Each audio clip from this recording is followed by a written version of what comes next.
ve tu ma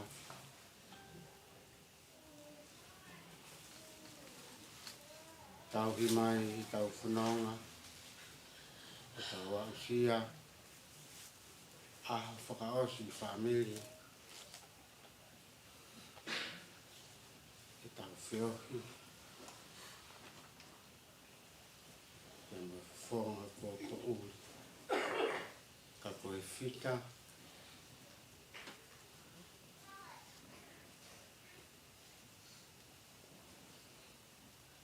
ka iai hana tataua e ako ka te tatore haua whakaosi pe e hako atu ki hana e siasi a koe family whakaosi lewa tonga ni i mamari lewa tonga e te tolu o ta whakaosi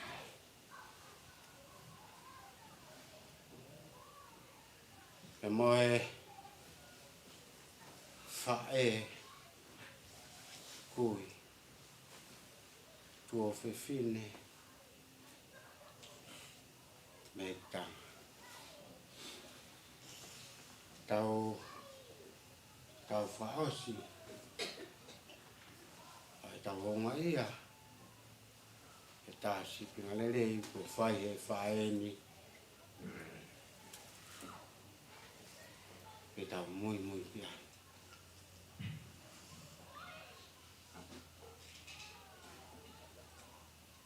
e ko kore whai he tau whamiri kai pēa tau hi lau atu mai tau whola ta siwa tau tari mai tau rotu e tau tau hiwa tu whola hemi kamada ke tau whai rotu ai family e pong koeni tolunga fulu mawalo e himi tolu wa oku fuono no e tau mo uini ya fono i a foki i ai Oko fuon manau a e tau mo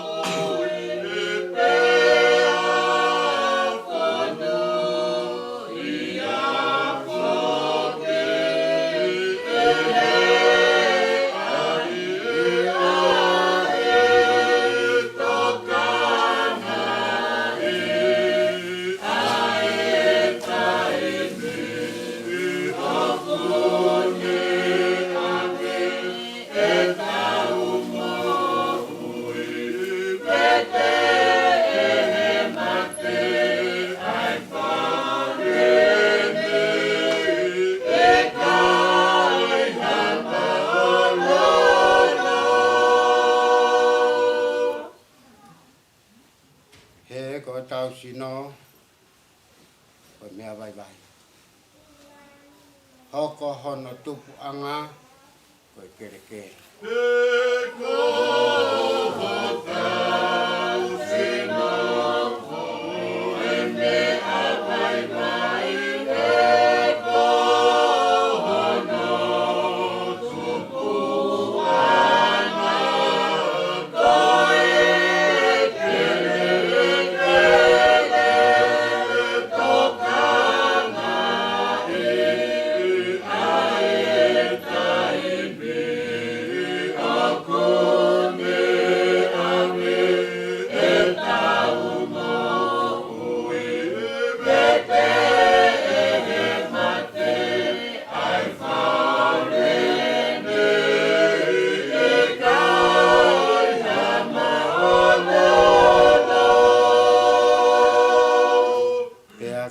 kia aho tau sinoni alu me yai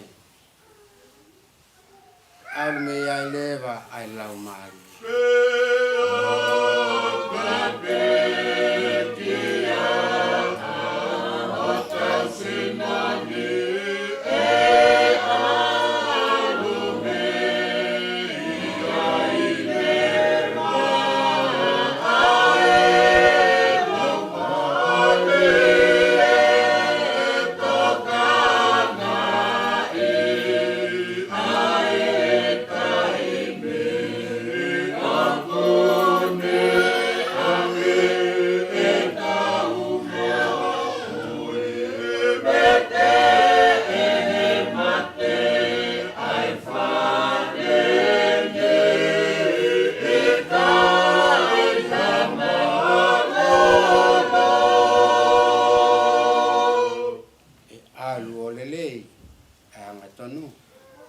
alo ke kowi ai anga.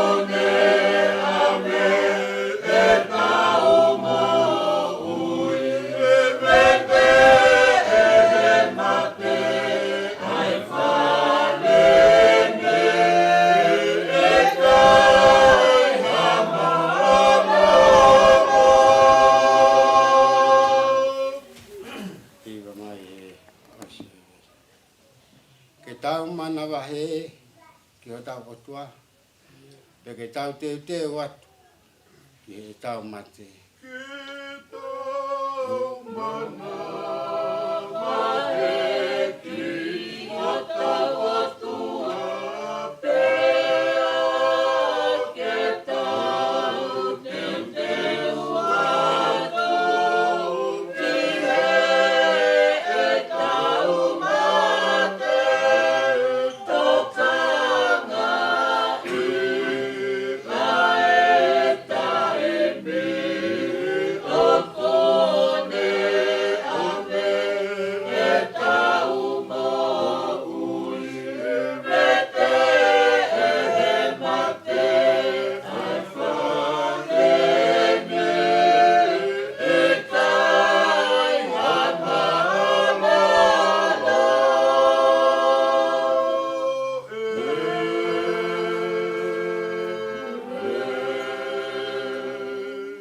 Soni ke whakahonga aki e ta ngaue, ta whamawai, ka moi whita koeni, ka ki tau lawa whamatala, a ene ngah lelei ko tau mamata, o tala loto ki a e kakai. Ua kore ni tō, wahi ni mā, hono ulua, lau me hono ulua ki, i hono ni mā. Ua kore ni tō, wahi ni mā, ulua ki hono ni mā. Io, ne ango e veteki, homau nofo anga whakamāmani, aia koe tēni tipe.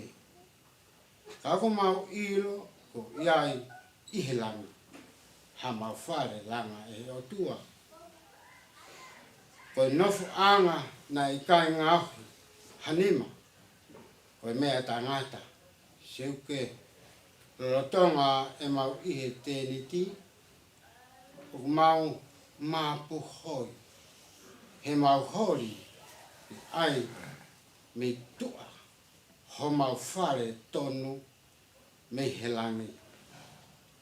He ka iloa ki tau taua, ko pau to kua, ko ta aia o ikai te ta tere fua.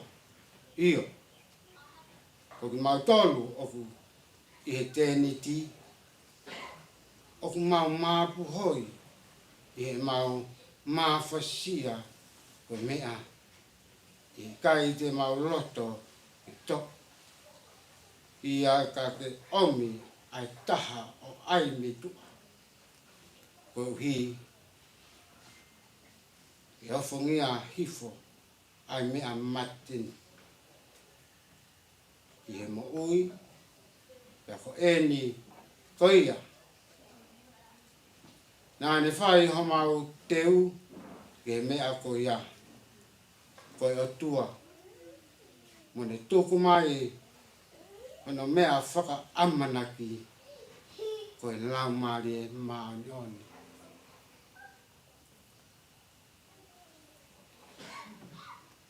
O tāpu ki e a whio ai tolu taha i o tua, i o tau lotonga, tapu atu e whanau mo whakamopu nā hau eiki. A maa whare matapure. Whatapu ki he mea whaiki.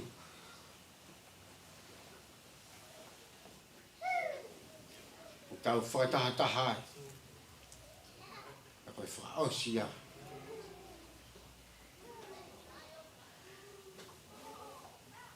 E tau whawhi ao. Koe haunga ka tau tolu. Ai kuku ko ne tuku mai ki tau nofo mo tau tolu. Nā ne whatu pe o tuku. Ki tau mamata pe ki ai.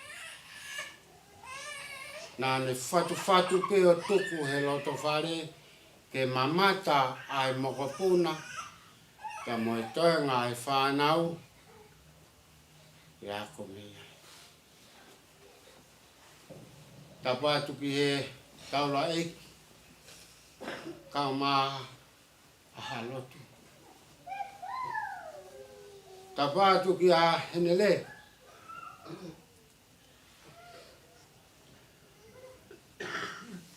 toenga ai whanau.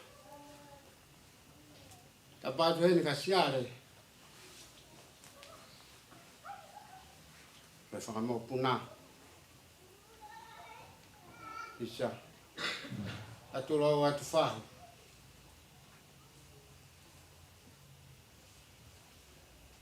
Ka tapu hene ke toenga e whamiri hono ko toa pe. Tau whakatahataha. I he fu aptanga mamahini. Ko kamata ke tolona. Ai mamahi. Ko hi.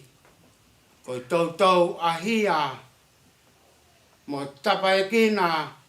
Ai huafa o tua. He koi aku ai nonga. Pea mo e fie maari e. Koi aku ne whai e whakanonga. Ki haloto ku puputu moho haa. Kai talangata hai motuani o whai ki tō mama. Whai to whatongia. Koe whekau ngā. Peki hama mo vai manawa. Mo i taha kotoa pe o e whamiri. Ai toi whamalo la. Nei kai ke mou tō mai.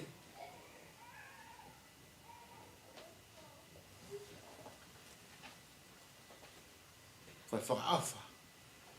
Ka ko hoko ai lau maali e lelei o si o wā. Na hifo ya kalaisi i kāre vare. Kene whakalelei i. Ai mo ui ai whamiri ki tau heni ai. Whawhawha ai pongpongini. Tau tokolahi. Pea ngāri au koe ai honga ia koe. Ai tauanga. Mai whai he whitani.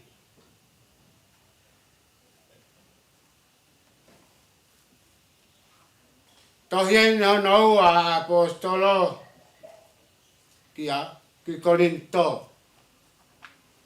Lahi e whekamaki he kukaua Korinto he hake mo hifo ai whakatau aki. Penau mau no foai o nau i kai toi mahuinga he teu o e mo ui. Ke hange koe aha koe ni. Whae ku tau mamata ki ai. Tanga apostol. Ne ongo ewe teki e no foni. E koe nofo te niti pe ia.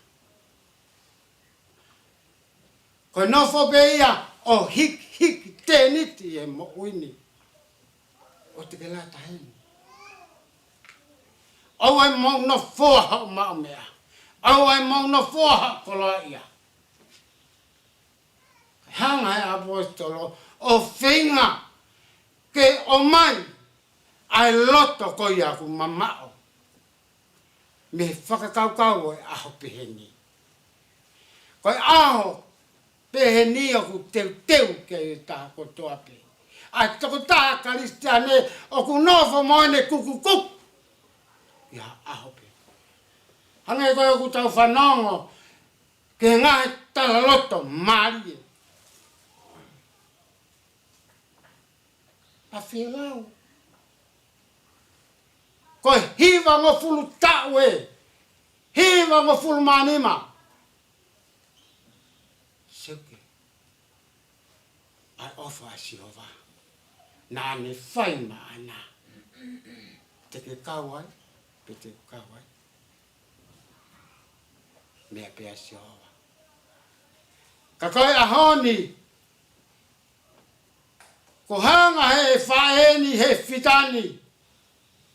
O a ko ki tau tolu ki tau teu. E ve teke na whoni. Ko pau. Peku mo oni. Ka kui aia e whakatoa meri e. Tala noa pe ki aia te soni. Hanga he whaeni. O whakahino hino e hala to tonu. Hama e apostolo e veteki.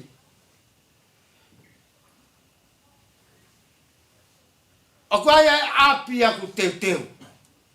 Api ko ia o kai ke ngahi ke hanima hatangat. He kai ngahi ke api o tamai hanima ta ema. Ko api tangata ko hemani. O ngahi pe ia hanima ko ma. O kuiai afio ai otua. Ato popa ki koe ni ki he family katoa. Ngo tolu ko toa pe ku tau heni. Ke whakahounga. Ka koe pia moau.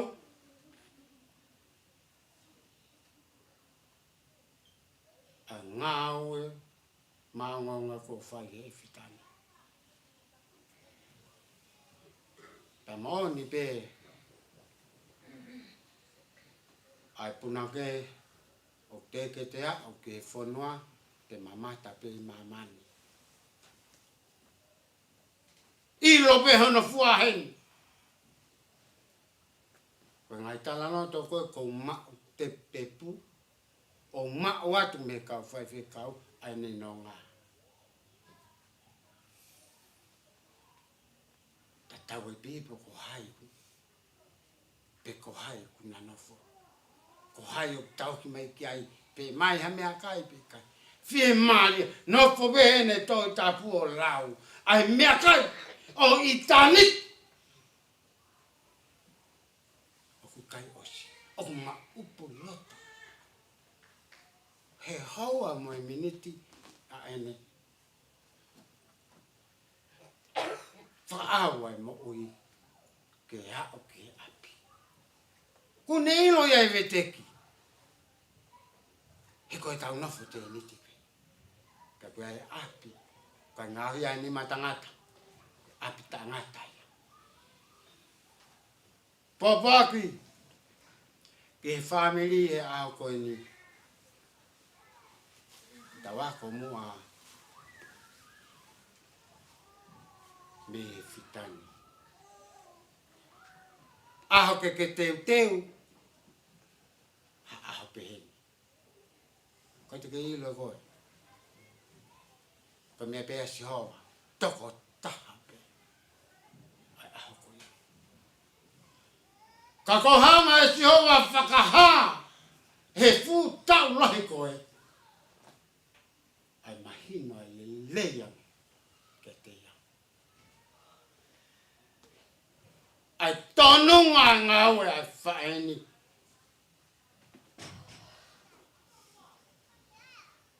mali ia ia. Hange ia whaiwa, hini whaiwa tongia. E tonu, ia mali e. Whaosi aki.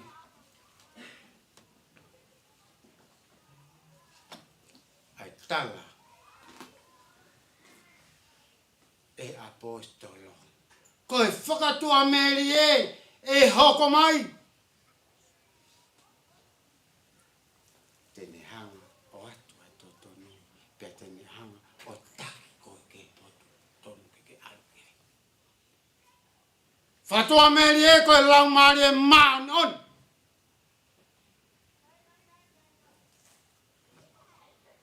Ko tau manu i a ngaya. Famili. Koe lau maari e maaoni. Koia. E hoko mai. Whai ho tau. Whakahauwhi. Whai ho tau. Ki lala ki tau tolu me ngai whai ngata a. Ka tau hoko. Ko taha. Ko tau mo oni. Mai pureanga atua. Atu pe ia e pore oi. Pongini. Ko tau whaka osi e.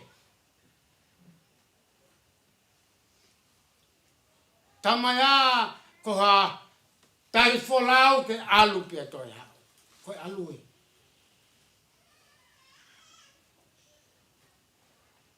Enele. Siar. Whamau puna. Taha mo tolua. He family mono ia. He ngau e ai fitani. Tosi pepi lau hoa.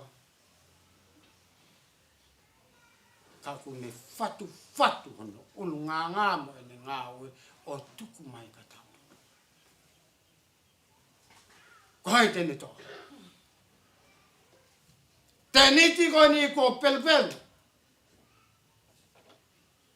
Tuku ki lalo. Ko hai tene toi langa teniti ko ia. Fili ko. Neo e veteki e. He koe nofo teniti pe ia. Koe nofo aku. Ho aki mai me iai. Ha mai me iai. Koe mapu hoipi. Mapu hoi. Ahoni longo. Kai toi ongo mai. Ai mapu hoi. Kai toi hela siare fituk mea kai. Kai ki toi hela. Ke tu hawai mawhana. Ose mapu hoi. Mai ongo me teniti. Pe tā pepe. O tuku ke. Famili. Aku wongo pe aku uhu. Aku moni pe ia. Aku wongo pe mama e ia. Koe tai ongo. Ka koe uhi. Koe pule ai maa. Asihoa sa pati. Kai toere ei. E hatangat. Peko ha mak. Peko ha tukmari. E tai ongo. Ka koe o tua. Ku whai hene. Ko whaamu iai pongpongeni. Whamawai.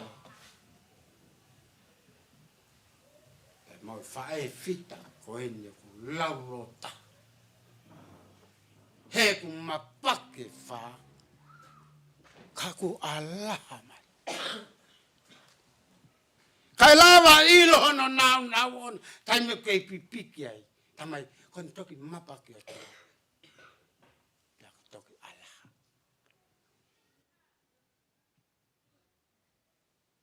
Amen. Tau toi hiva. Patari. Amani maurepe. Ke lava e tau tā mea ai mei pēr tau whohiwa ka tau tau tau atu. Ke ki whanongo ki ai e whaosia pe kia.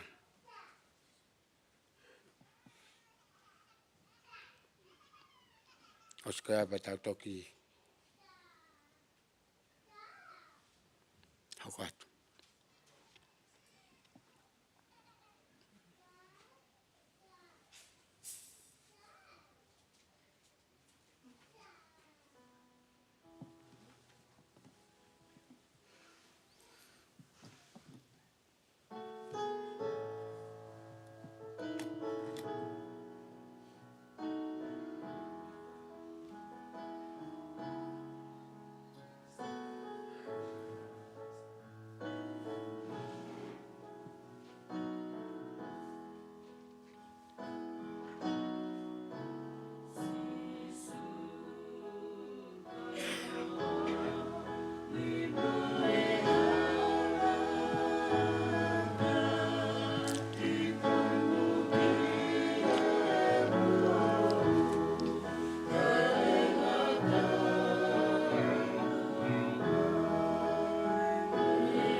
Ia ano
malo atu ki e whamapuna tali kore ku e atu tau aha whakaose ni ka mo whatawhehi o la paha safi. Te ki tok tāhalo ai pēha ngai whei tuu. Ko ilo ka atu tonu pēni ki whai ai. Hau ki whakalang lang. Te tautua hiwa i hono whā ua fitu. Whā ngeau ua fulu mā fitu e himi. Ngā ue tangata ngā ue he ku hawa e pō.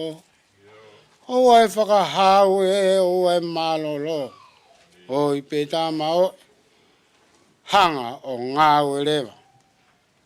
A pē kei pongpongi o ai momohea.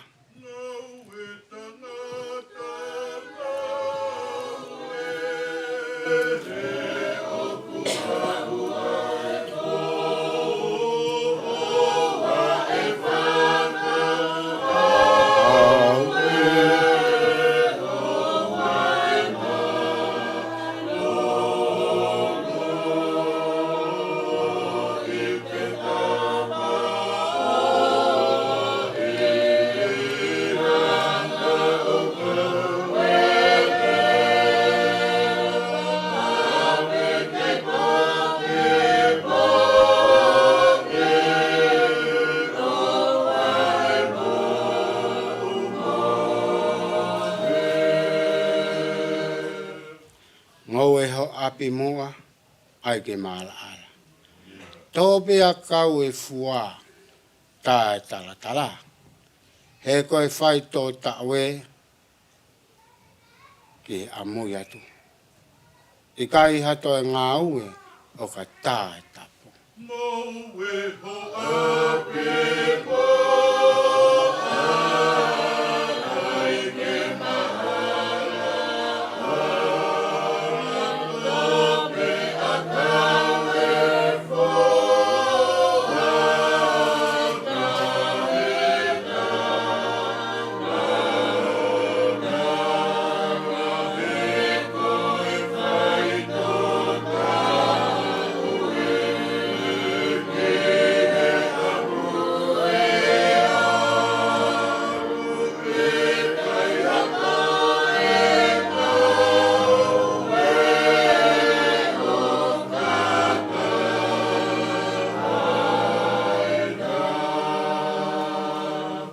Whai konga.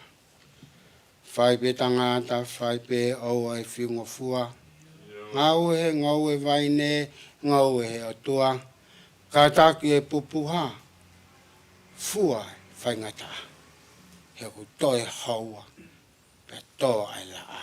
Whai pe tangata, whai pe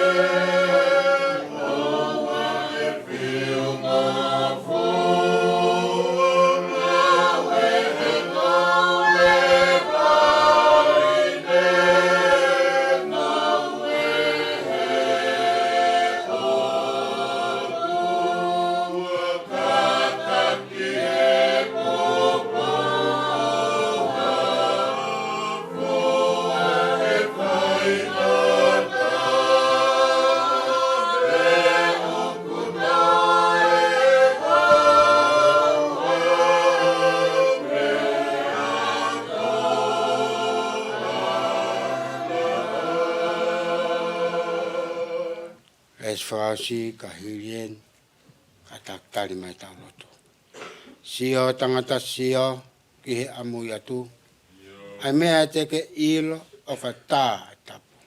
Sio he futotongi, sio he malolo. O i tangata o ku hau ai po. Sio tangata, sio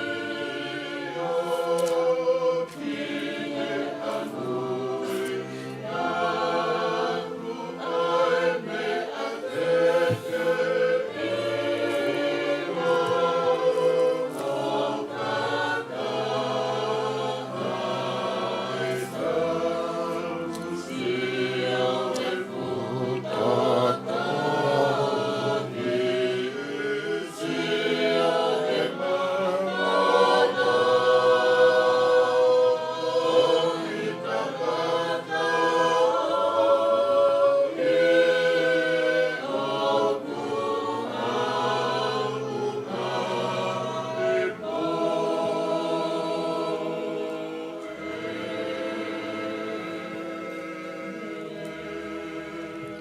Tari mai tau lotu.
Tua mafi mafi. Tamai alof.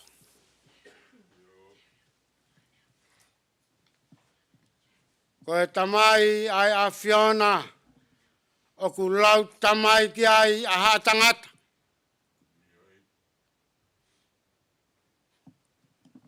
He hoko mai ai ofa. Ne ope mai. Mei i taniti. Nei kai te ke loto ke mawai mai whahinga e tangata. Nā mau tonu ke mau mate he mate anga tangata. Kai nai kai loto kai ho afio. O tua kumi mai ai a Fiona. Nā ke hifo. O tau kovi ka are ware. Ko ofa mai ke whahinga tangata. Pea ke hoko mai o hoko. Ko e sevanit. Ke taha si pinga mamu mau whahinga. Ko e pureanga. O ki kai langa. Pe whatu he tangata. Fau mai e te au. Sisu Kraisi.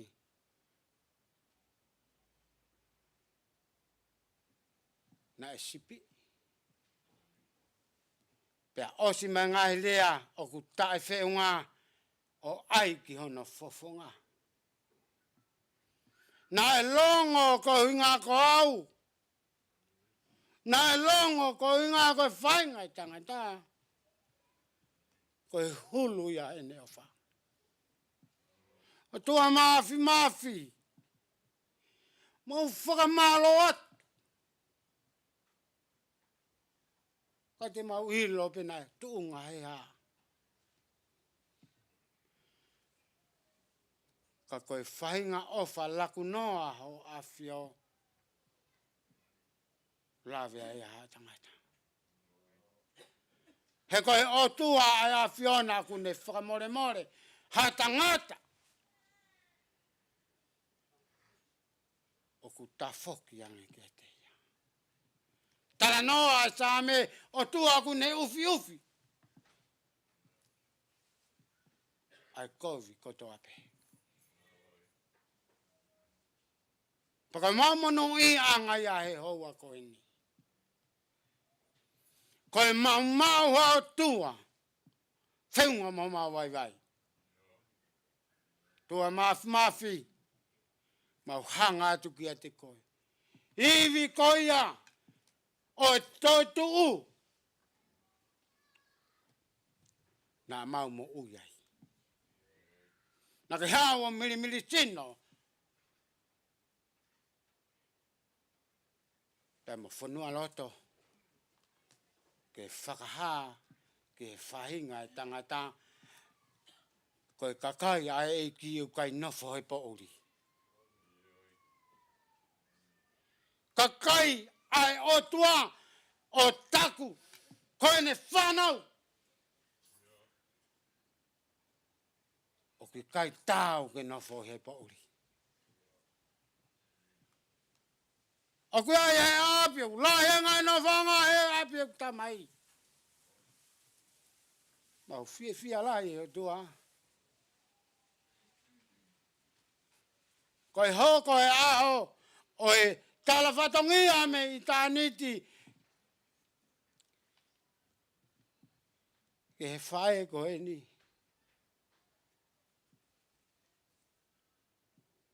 Mau mono i ai.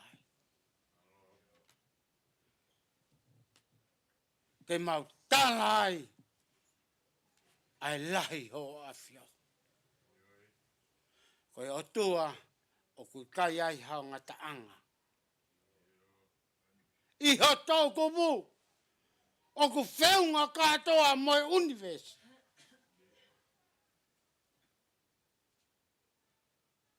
Ka koe hulu ho o wha. Mau hao ai. O toi mua ai whaingata. Toi ta whaki mo ta whaaki. Ka mau hao be loto. Koe hulu ho o wha. Ege. Hangai whawhonga mai. Henere. Siare. Tonga whakamopuna. Whahue. Hawhi tau lalo peho hawhio. Tā baki mai e family.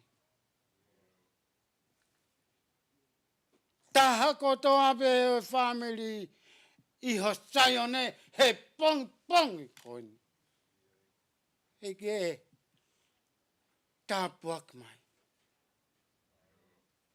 He koe loto mai ata mai, koe pule anga pe yo e a Fiona. Ko koe beu lava ala ke. Tane nei ke taofi ke o na tuku ke popu tu o maloto.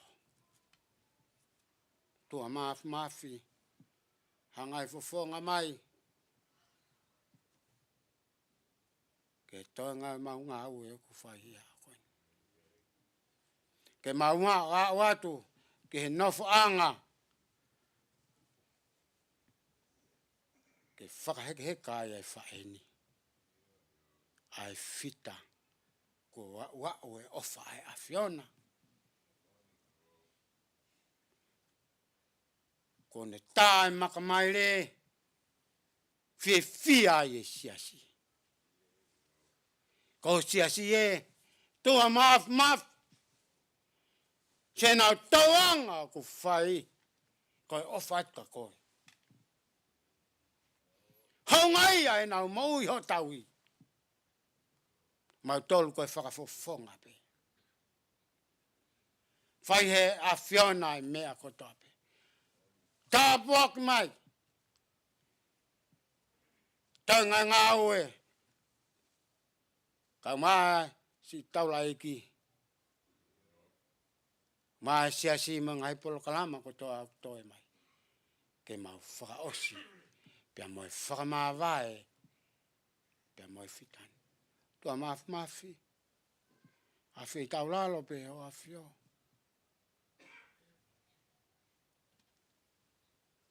Tā pe kina ai toenga ai whatongia. Tuku ke mua ka mau mui atu. Tuku ke taki me a kotoa pe. E koe ka vai ki mato. A Fia mai pe me a Fio anga. Koe mau tamai. Ka mau nofat ko whanau. Neongo e mau tātau. E hua whao alo ko Sisu Klaisi. Ka ko mau momo iu.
Tuku, tolu, waluona o himi, tolu ngiau, walungofulu, maona.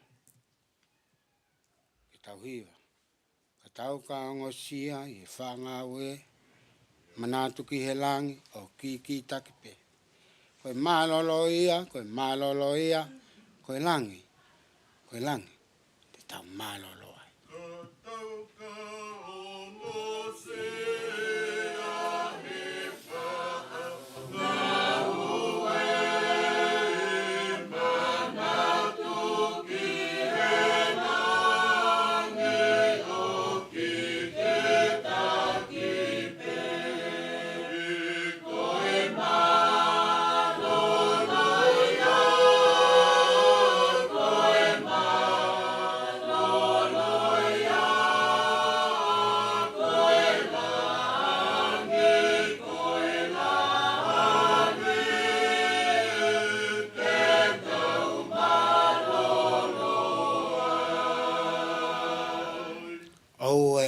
aki kia maloloi.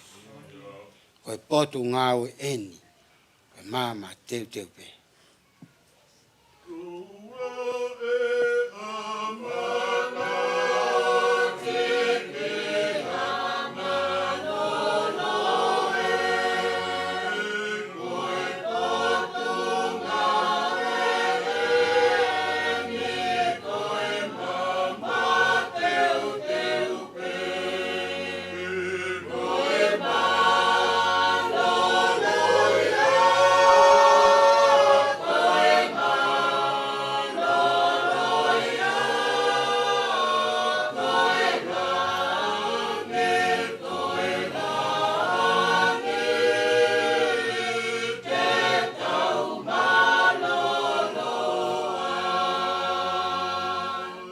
Oa te tau mahalo ko tau koloe. Koe nofo muri eni, koe kumi apipe.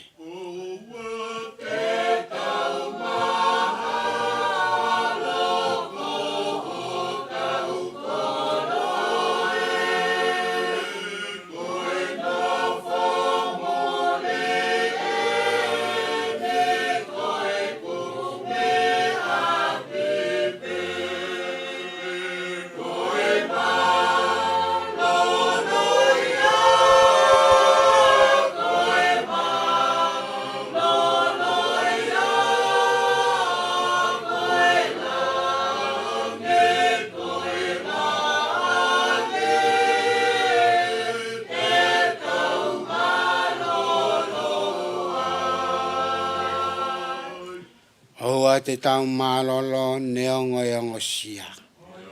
Oa ke mao ai kolo, ke lava ai tofia. Koe malolo ia, koe malolo ia. Koe langi,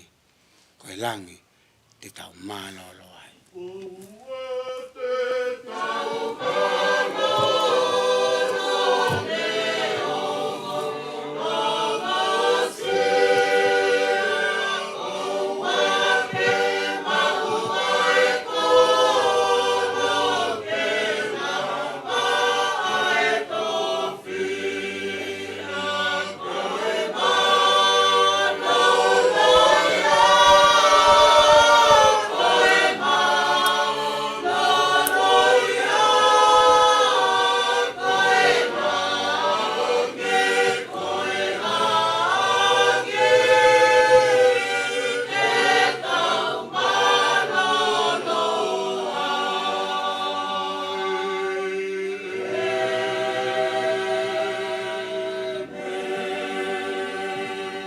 Pea koe keresi o tau eiko sisu klaisi. Koe ofalahi ki he otua, koe tau tamai, koe whiohi. Mo non nofo mao e whamelini, pea mo siasi, mo ki mautoloni ano katoa o whaipe tangata. Amen.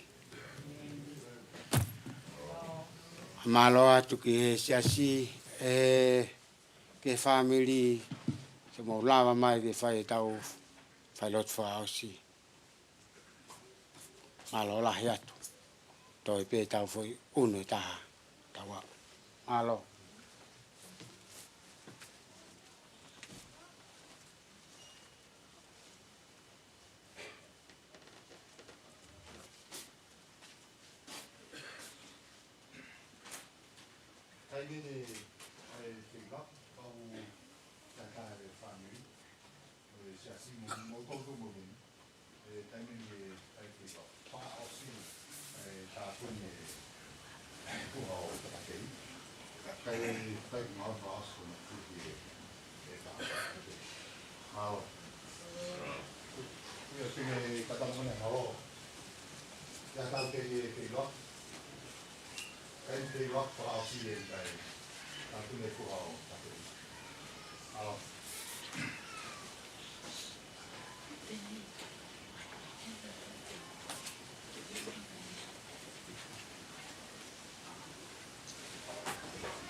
Iya, ke sio lele yang pe ko he. Ke te ke sio ko ke fa ine.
Gilalo.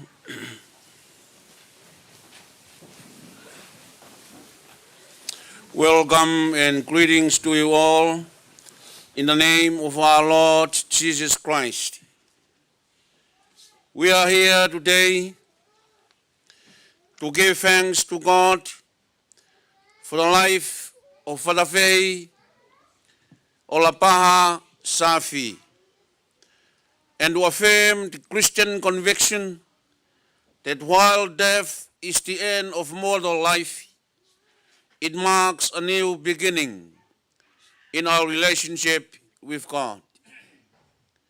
We are also here to share the sorrow of those who mourn and to offer them our love and support. As we gather in community and hope, I greet you in the name of God. The grace of the Lord Jesus Christ, the love of God, and the community of the Holy Spirit be with you all. And also with you. Dau whakatamai he ahoni. Ka inga, ka uma, ka inga lotu. Wandau ka hika unga mea katoa pē. Ke tau tuk, e tau whawhita, i mo tau whakamalo ki ho tau otua. Ko hui koe mo ui si o tau tok tahani.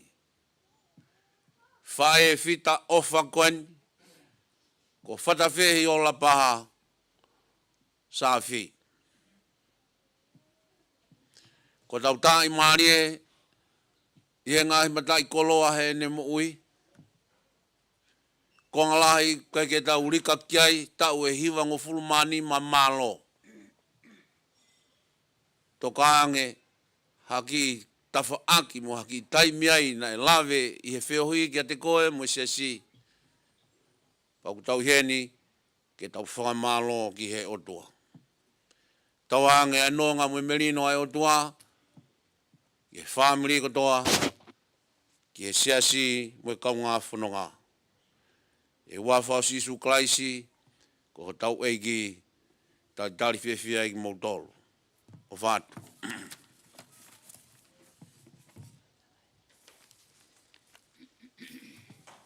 Ko e hemi, e kamata aki. Ai tau lotu whawhetai, e o wau mamafa e pongpongini. Ka ono nge au, ma ono e himi. Ko e ku ngāu e tuuki mua, ke lau e mālo he otua. Whaftai. Ke tala e ne ngahi o whā, ki a te au he tau kotoa.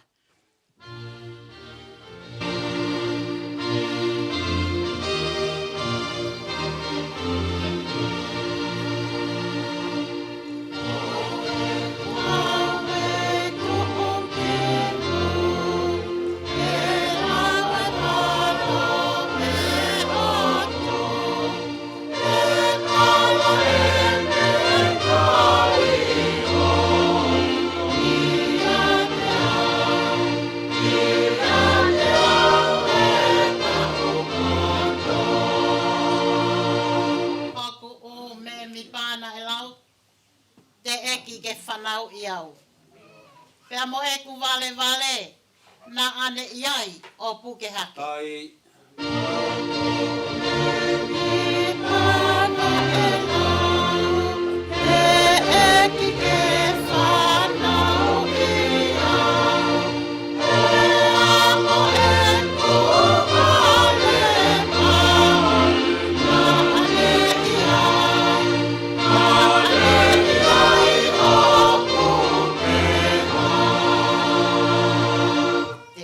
Atu e ngahi vesi ko e ni, tolu mo e wha, tau toki hiwa mai hono ni mā kātaki. Ko e taimi foki na aku fou, he wā i hala talavou. Na ane a fio he fufu, o puke au ke o e humu. Oi he wā i kovie, e te tangata pe whewhine. Tā kua pau ke utu utamaki, ko koe pē neu Hawaii. Hiwa mai he vesi hono nima, tau whanongo ki he laua e puna ke. Ko hai e laua e whaingata a, mo fihi oni wā i hala. Na aku me iawhe tu olahi, ko e eiki pē na e ikai whai. Ingata, o whihi oni, a iha, a kume a whetu o lai, koe eiki me, koe eiki me, ma e ikai whai. Ves whaasi, eiki teu hiwa peho o wha. He aho mo e pōkotoa. O whai ho whakahiki hiki i taimi mo i tāniti.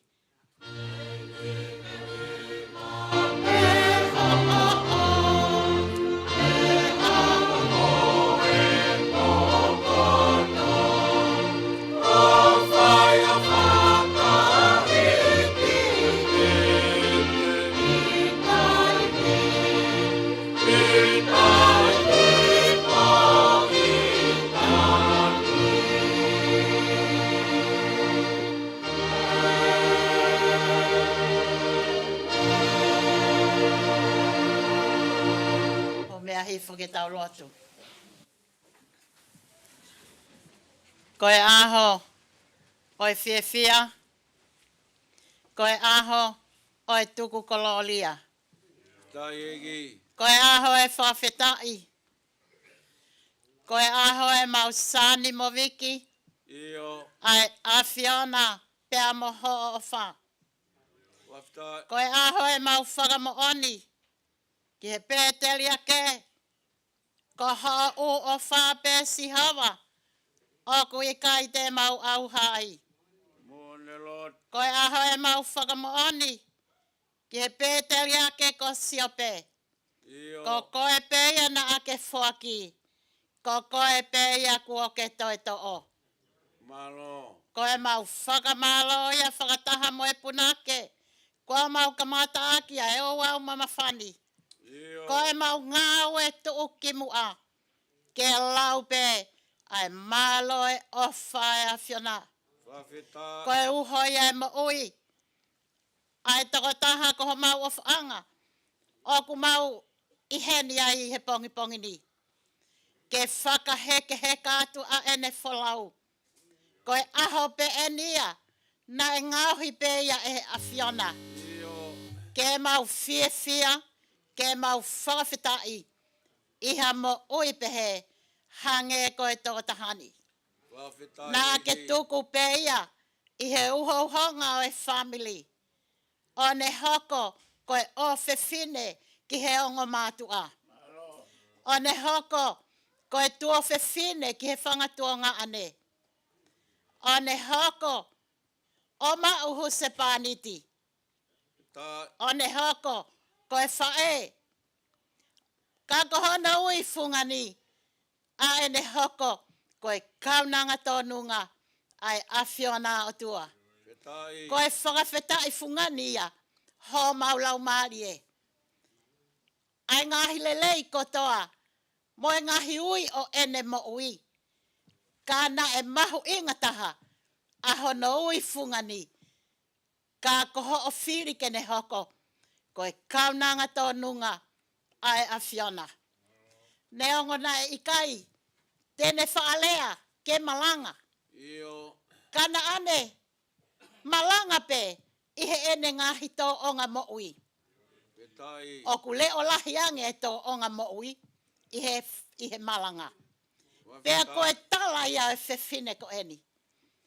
Oku mau whakawhetai atu ki he a whiona. Ai ko loa le lei kotoa. Na ake whakateunga aki. Ai whewhine ko eni. O i kai lau. A ene mata lele ihe ku mo odi ai poto. E i kai ala whalala ki ai. Pea mo ene hoi fua. Oku haha molofia. Ka koe whewhine. Oku apasia ki a sihova. Koe whewhine ia ke whakamalo ia. Koe whewhine ia ko eni. Ihe pongi ko eni. Ai taulahi na ke tuku ene mo ui me ulo ake aho. Ki he aho whakaosi ene whanonga. Na e kei hoko pe ene mo ui. o malanga ke whangamokopuna, malanga ke he family, malanga ke he whaiwhekau, malanga ke he siasi. A eneanga whakatoki lalo, a ene loto lelei mo e laumari e whanu ofa, a ene loto nonga he ngahi aho o e hoha a, ko ha whaahinga loto pehe, ko e loto pe ia o kalaisi sisu. Na ane mau pe ai whaahinga loto o e awhiona. Pea whai ai a ene tauhi family, whai ai a ene tauhi siasi, ai mahu inga taha a hono ui me he awhiona kene hoko koho o kaunanga tonunga. A ene ako aki hono ulunganga, na ane ako pe api he ongo mātua, pou ke ai e siasi, whai ai a ene tauhi family, mo ene tauhi siasi, pea mo ene tauhi whanua. Kai fungani taha ene tauhi ke he awhiona ko hono o tua. Ko e mau tatau ia kia te koe, whatawhehi o la paha. Safi he aho ko e ni. O ne apostolo, folawa, he kua ke tau e tau lelei. Kua ke lama i e whakapuepue. Na a ke tau hipe, a e tui totonu. Malo, eiki lau maari e oni, ho mau ko loa lelei, ma ai family. Ho mau ko loa lelei, ma ai siasi. Ho mau ko loa lelei, ma ai whanua pia mo e kakai. Kua ke ui atu ho kaunanga, ke alu atu a malolo, ke malolo anga. Kua ke ui atu ho kaunanga, ke kau he whakawheao. Kua ke ui atu ho kaunanga, ke mau a hono pare kalauni. Whakawheta i ho mau lau maari e, ki he awhiona, pia whai mau e pe. Oku mau whakamore atu ki he awhiona. Whakamore i ki mau tolu ka pau mau kei mū noa. He ke lesi, na ake lilinga o inasi ai ho kaunangani. O whai ai a ene tauhi o tua. Whai he loto hanga maari e, whai he loto whakatoki lalo, whai he loto melino. Whamore ki mau tolu ka pau, nei kai hoa mo tau ha mau whakawhea ngai, ki he awhiona, pea moho kakai. Whamore ki mau tolu ka pau, kai ke mau whai ho whinangalo. Ai na ke ngauhi ai mo tā whaka ingo ki mau tolu, i he i misi pea mo e tatau e awhiona. Ke mau nofo pea mau mo ui, pea mau whanonga whakatatau, ki he i misi pea mo e tatau e awhiona. O toa, o ku mau lotu, i he whakataha anga, mama whako eni. Ngauhi, toi ala mai pe, o ngauhi ki mau tolu, ke mau hoko o hange koe ngahi ipu mātu a kiwhiria e awhiona. Toi whai pe ho mau whakatapui, toi whai pe ho mau whakaivia, toi whai pe o tua ho mau ngauhi mo mau o i. Ke mau hoko o tatau, pea moho whina ngalo hange koe ngā ue, ai whine ko eni, o ku mau kāto ai he aho ko eni. O tua koe mau lotu e mai si whanau, a whatawhehi o lapaha. Alo ofasi, whanau me New Zealand, whanau i heni, ai whanga moko puna kotoa pe. O ku mau o atu kotoa ki he awhiona. Ai family e, ai siasi. O ku ongo e mawai. He kui kai koha mea whaingofua. Ai mawai pea moe ofanga. Ka oku whaingofua e mawai aho ko eni. He oku awhio e awhiona i ho mau lotonga.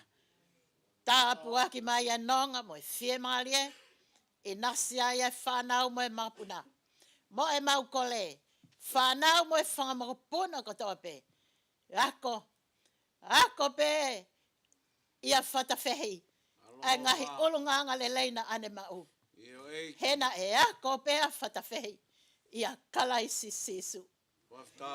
Pea hoko ai ene mo ui ko e kalaisi. ki he family, ki he siasi pia mohono kakai. O tua ko he maulotu ia. Ai 5 kau maa. Ai se ai kosli o mo e siasi. Ako pe ia whatawhehi. I ene ulunganga lelei. Hena e ako pe ia kalaisi. Ta wako kotoa pe he ako anga. Na e ako ai e whiwhine ko eni. Kako e whaa ia kalaisi si supe. Pa tau nonga e he futaimi. Whaingata ani. Pa tau whanonga kotoa ai o uki kakai. Ki he pule angata engata. Oku mua atu ki ai. Aho tau tokotahani. O tu ai. Ko e maulo tu ia. Toenga ai ngawe anga e aho. Ai o au mama whani. Ai ngahi wholofola i lau. Ai hiva o kutoe. Ai wholofola ke malangai. Whakalea ho wholofola. Iho sevaniti. Whakaawa ho maulo tō ki mau tolu e whanongo. Ke mau manako ke whanongo. Ki ho wholofola. Pea mau wako he aho koeni. Ha he momona pea moe moana e wholofola. Moe koloa. Te ke lilingi ke mau inasi ai. Kakato aki ai ngahi o wau mamafa e aho koeni. Pea hoko ato ake whanonga e family. Whanonga e siasi. Ke mau to e wheilo aki pe. Moho mau off angani. Ki he koloko i tāniti. I he huawhai tamai. Moe alo. Moe laumali e ma oni. Oku mau whai ai ai lotuni. Ameni. Amen. Amen.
Ko e wholofola e lau, ko e le soni o e malanga, tuku o whatawhei o la paha lasi.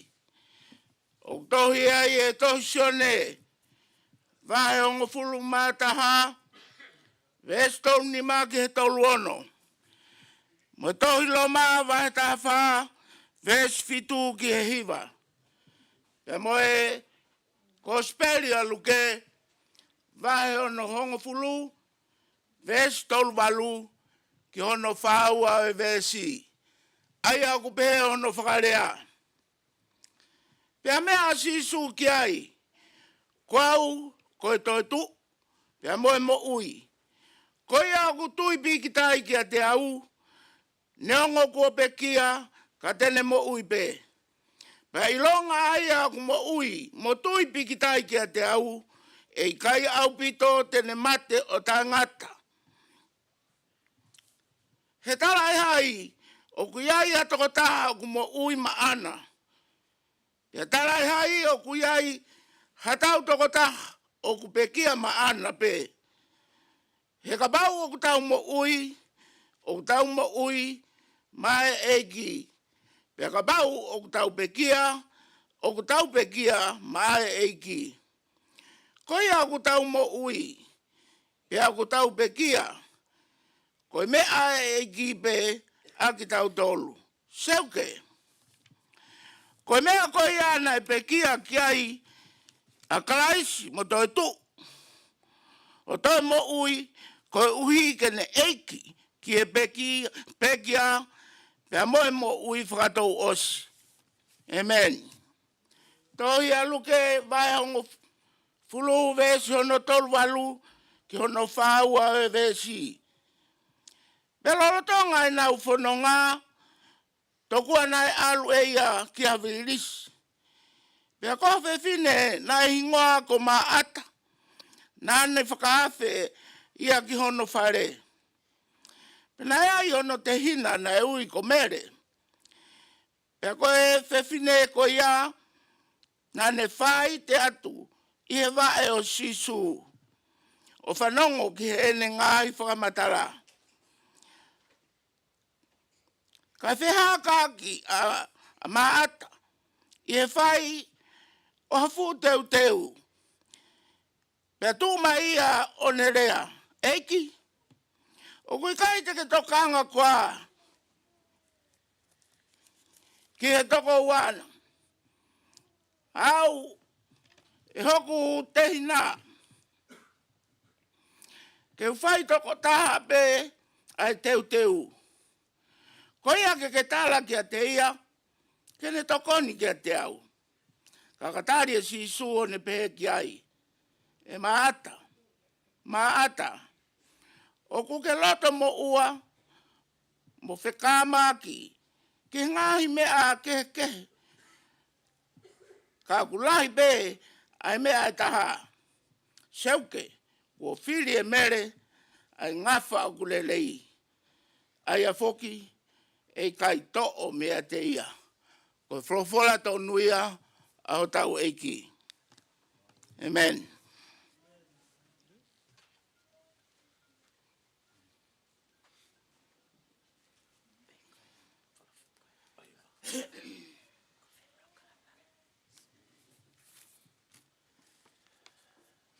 Alo, alo.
pito e hiva.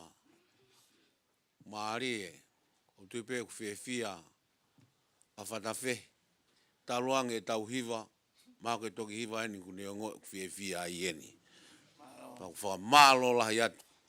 Kai nglotu. Ko taimi koi ni. Tuku ia ki he whamiri. Ke whaia ngahi manatu merie. Pe a hoko atu ai pe mo historia. O e peki ae. Malo.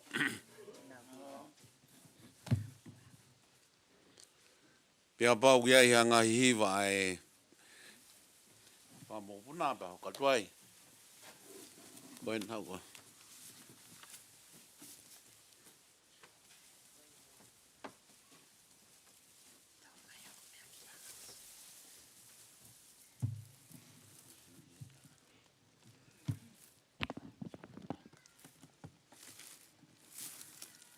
Kole ke u whangahinga hi whatapu ko toa pe ko atu pe mei moani. Kaya tā ke te au ke u whahoko atu ai whamatala mo ui, ai pekia, whatawhehio la paha, gru safi.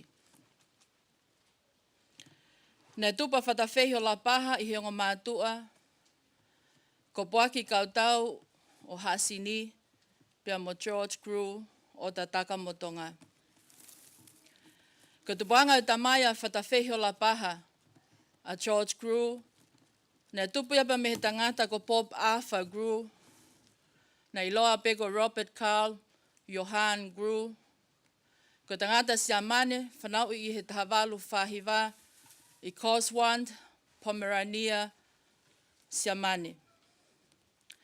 Nei nofo ai tangatani vavao i he koloko vai malo.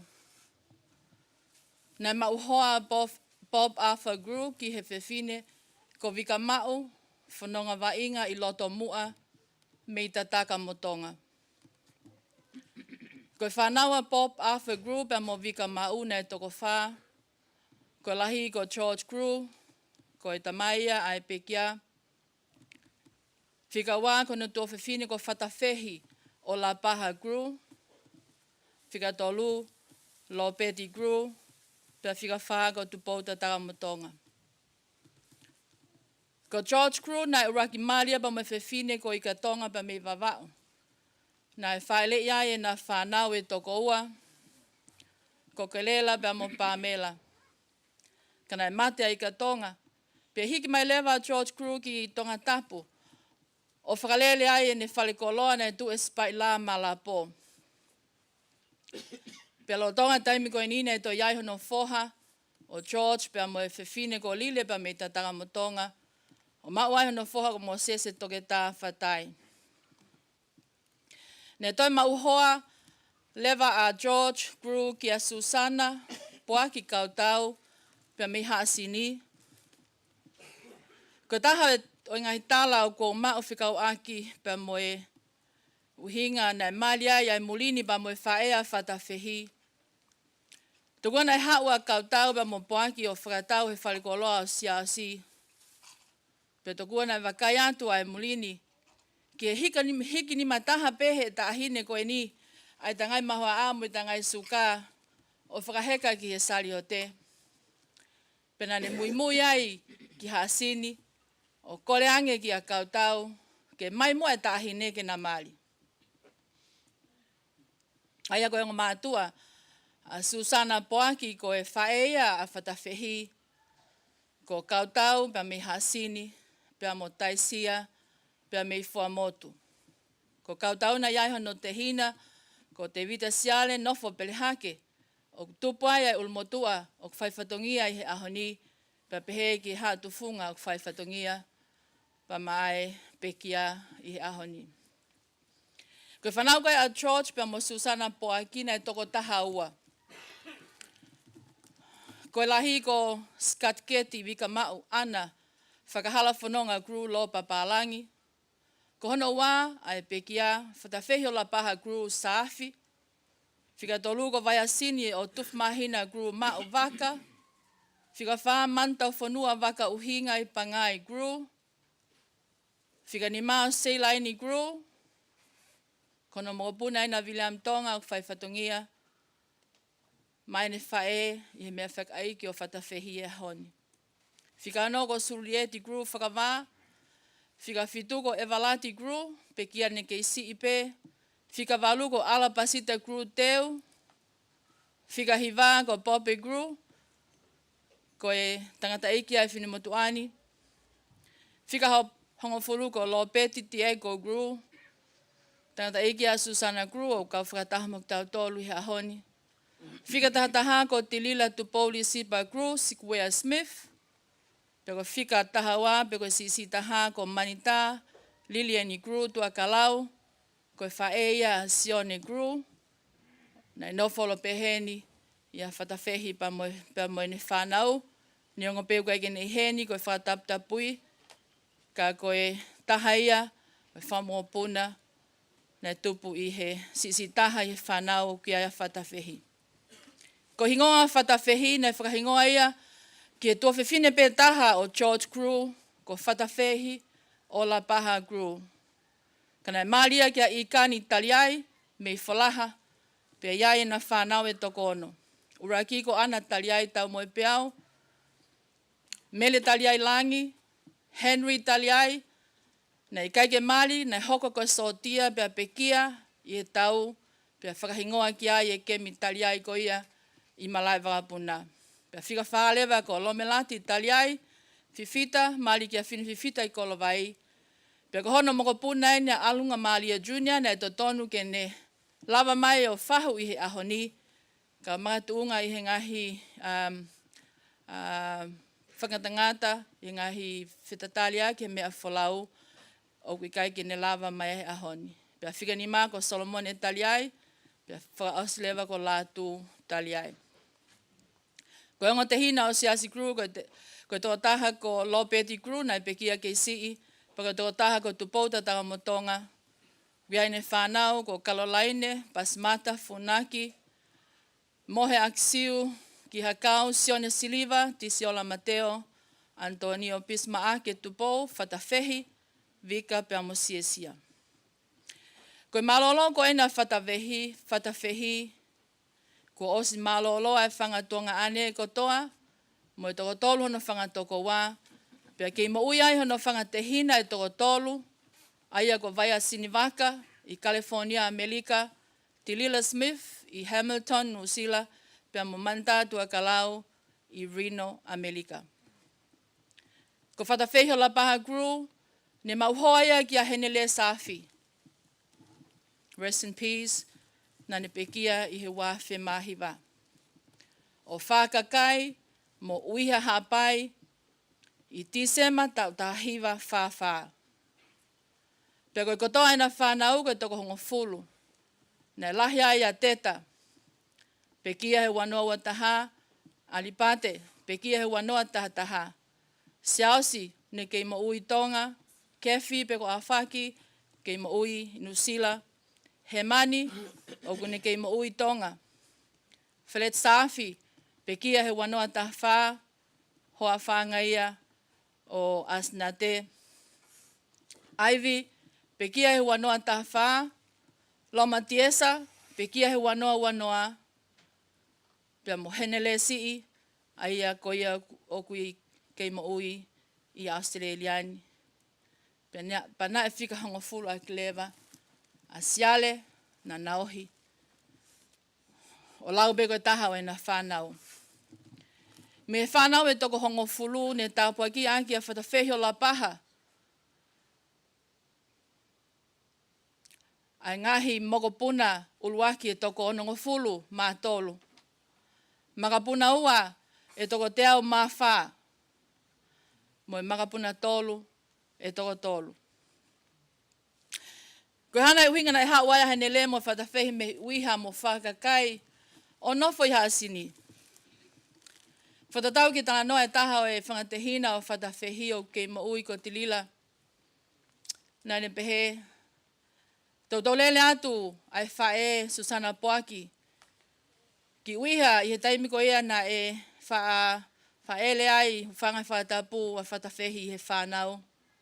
Pea koe tau kone lele atu, kau waha atu i he wholau. Pea kole ngai whae koe ni kia hene le, Mo hiki mai amua ki tonga. Ko hinga ke tukua e ku whaafolau atu. Mo folau mai i he taime o ku whaele ai a whatawhehi. Pea tokua ko e tala koe nei tala he ne le ki he whae koe ni a whatawhehi. Te uhiki atu peka pau te ki hanga omiha ku api uta. Ke waloa tō ngā ue ai. Nei whoki mai whae koe ni he tau ko ia.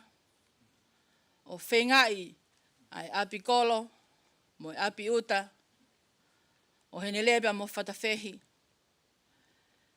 Pena utupu hake pia wakai. Pia whaawhehu i hoku ata mai. Hai uhinga ku hauai e tangata hapai. O mau api ia ka tolahe whanau tangata ia a poaki. O koe kia hanau api tuku hau. Pana toku mahino kia te au.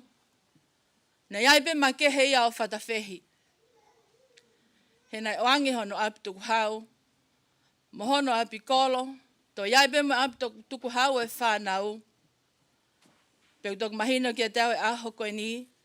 Ai makehe. Oi mehiktanga koe ni. Whatatau ke ngahi tala loto kua usia. Taule tu uta mai. Ke mea whakaei koe mehiktanga koe ni. Koe whae mo e ik mama. Koe no ku ilo ia koe whae fita. Koe whae helo. O e safi. Pe kou tui. O kau pe ki aiba mo e gru. Nane tauhiki hono huse pani tio hange. Koe tauhiko ia sela kia e palaha me. Ko henele kia whatawhehi. Ko hono eiki. Kai mahulu hake. Ai hoko ai o tua koe tui mo eiki. O ene mo ui. O a ope ki he ene malolo. Ko whae ni alai sia mo alai kolonga. Koe ahope mo e pōne nofo ki he ene wholofola. I e tofna ngā o hono peito. I e tawhaki loto au e whangamon manu. I e whale lala ngā. Mo tawhaki o e papa koka anga. I hono whale koloa. O a ope ki tōkanga. Pea i e whei tūko toa pē. Nene i ai. Koe whai ko toa pē. Ke tauhia. O i kai ngata pē i hono ki family. Ka koe kai ngā whoki. Kai lahi taha pē. Ki he kāinga hono huse paniti o whaanga. Mok nau tolu. Ne whie mau. E nau tokoni. Mone iai taimilahi. I he ngahi mea e family kulu. Ne kai lava ankia whatawhehia. Poko taimiko mau eke ai. Ke mau kui. Koe ni ku omi kotoa ka koe ke hawa whatawhehia. Ne kai ke whalea e whae koe nia. Moi kui koe ni ke te kumau tolu. He nane ilo pe ia. Nofo pea whatawhehio tauhiki hono eiki. Pea moi family hono huse paniti. Ia honi. Ko ta tau mai e whae fitani. Pea koe malolo ena whatawhehio la paha. I aho sāpate wano sune wano awowa. Aia koe kakato ia hono tau. E himango folu mani ma malo. Pea moe wiketa. Nane hoko koe o whewhine. Koe waifi. Koe whae. Koe kui tonunga. Koe tua whewhine pa moe mehiktanga. Koe whewhine malanga hoko e siasi. Ko whanongo i he ngahi tala lo tōna e taulahi e ni hoko koe whaiako. Lau tohi whasāpate. Ko a whae whakalau maalie. Ko ha mo uina e whia mo whia maalie. Hange ko e lawe ai whaiwhekau. He ne lahi ange taimi na e mali pe. Ka koha mo ui na e whei lau. Ukuma. Mo kā te kina ngai whangataa. Mo ngahi peau tā. Pea inu mea e ngahi whisi nawa. O whatatau pe e whanau kotoa. O ta tau e pepe koe hae tu unga mo e ngahi whiri. Na nau whai he mo uini. Na ne mau ha ofa mawahe ki hono whanga makapuna. Pea ne ilo kotoa pe ki nau tolu. I ho nau ngahi hingoa. Neongo e nau toko lahi. Ofa he kau whewhine ko toa pē mo iongo tangata nei tānaki mai ki e whamili. Kana e lata pē ke nofo. Pea whakatotola a ne mo ui. I e ki foha CCE. Neonga koe mo puna. Nana ngāhi pē mo hene le. A siale. Ke hongo fulua ki e na whanau. Pea hange pe koe ohi e seko. Pea i whale mi pea mo manase e ongo foha o se wha. Pea i kai lau koe moko puna, kai lau koe whanau, moe hako Isleli, o fuaki hona tofia. Double blessing. Pe he pea e ohina e whai ki a siale he onga mātu ani. Pea na lata pe ki na nofo, pea mo siale, pea mo ne ki whanau. Pea tau tui, o mauai e siale a hona tofia. Pea ka pau siale u kai maui mamani. E maui ai he tala ofa ko whaki mai. O ku iai ho tau tofia o ku he langi. Whakataha pa mo e whae e whitani. Toka awhata whehi o lapaha Guru Safi. Neonga ko ke tatau mai. Kai ngalo ho toonga mo ui. Koe malanga. Koe sipinga mo le soni. Ko wako mea e ngahi tau tangata lahi. O mau kawai. Rest in peace until that glorious morning. Mohea.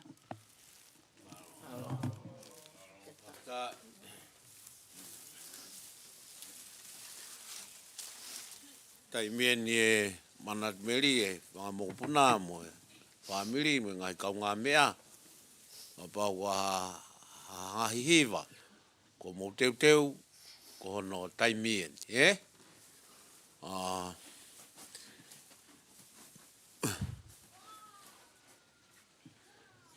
Tai mien ni ku whema uai e malo.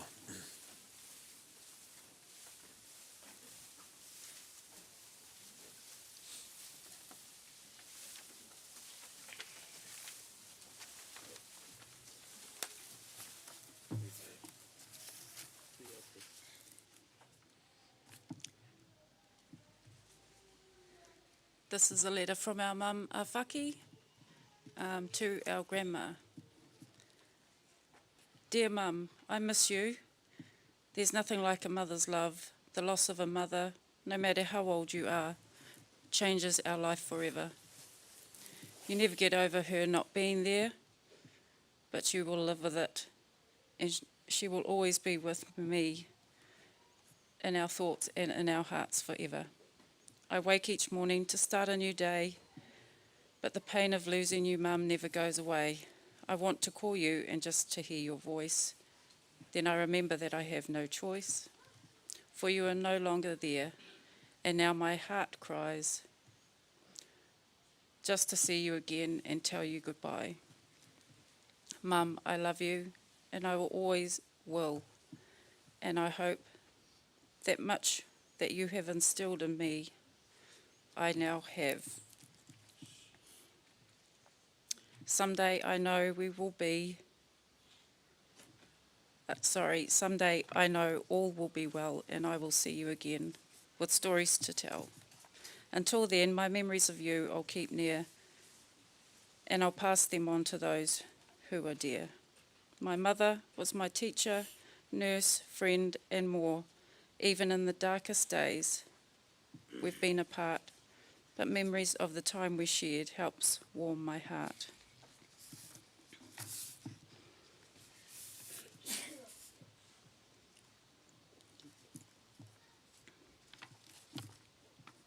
Farewell and goodbye, Mum. Until we meet again, rest in peace. Ofalahi atu, mea Awhaki.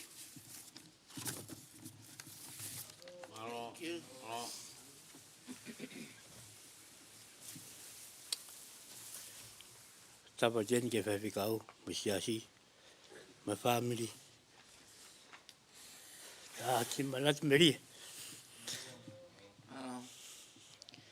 Koe kui, pa koe whae.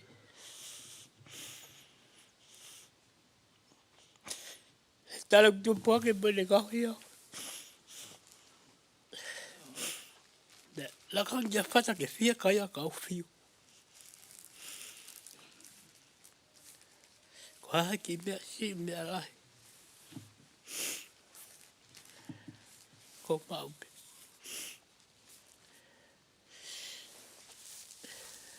Pa e ko ni nai kai ke toe. Kai ko au pe, ka toa panga moko puna. Na sio ka toa mau tolu. Na la kan kia ke fia kaya ka mau fiu. E fu toko lai pe hea panga moko puna. O kumanat mili e whakaosi ke kui goni, ma whae goni. E ku a ke pong pong sapa te koe na heke ai. O si pe matalo. Whawhanga atu. Ani mani foi akau. Pea o peati ai. Te ka hiki. Kua taki motu ape taha ke tau ki ai no foi. Pea pehe mai. Koe ha. Pea pea. O whema o he o naya ke whakatau e api. Ka te au alo sio he api pe ku sai. Pa e sai te ta hiki ai. Pea mai iyo. Alo sio ke pe ku sai pa ke hao. Pako marat nire whakausi e te rea. Alo sio pa ke whoki mai. I minite tahani mai ku alu ko whoki mai. O ku kuni ma peo ni meo. Hono funga. Pako pehat kai. Fata. Ko o ku sai api ki a koe. Kai te rea mai ia. Pea ko toi ala tu. O wewe ia. O kai peke toi rea mai ia. Pea ko pehat ki ai. Koe ha. Koe ke loto ko ke tahiki. Ai peke tahiki ko ke hiki e pe mo koe ia. Ake si manat meria ke kui koe me whae koe. Ene whae tō nunga ia mau tō kotoa. Koe ko au pe ka katoa whanga moko puna me whanau. Koe pe malo. Malo. Oh, Jai. Otat. Malo. Malo. Maloat. Pamupuna. Pamili. Manat mili.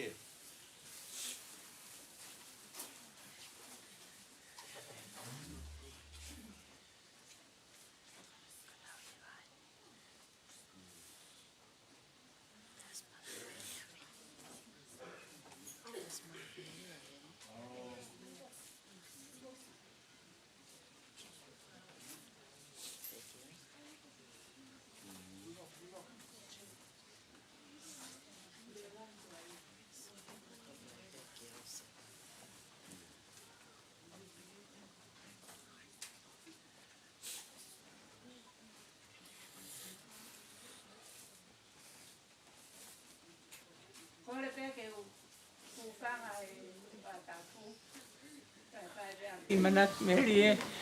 Tai. Ki he whae koe. Koe te mantu iau ia e tau nau arai ki tonga. He huwhi o Maseia. Pea o kui arko ia pea u noko e te tonga. Rai taime ku wheohi pea moe whae koe ni. Koe whewhine ngā ue. Pea hange koe lau. Nāku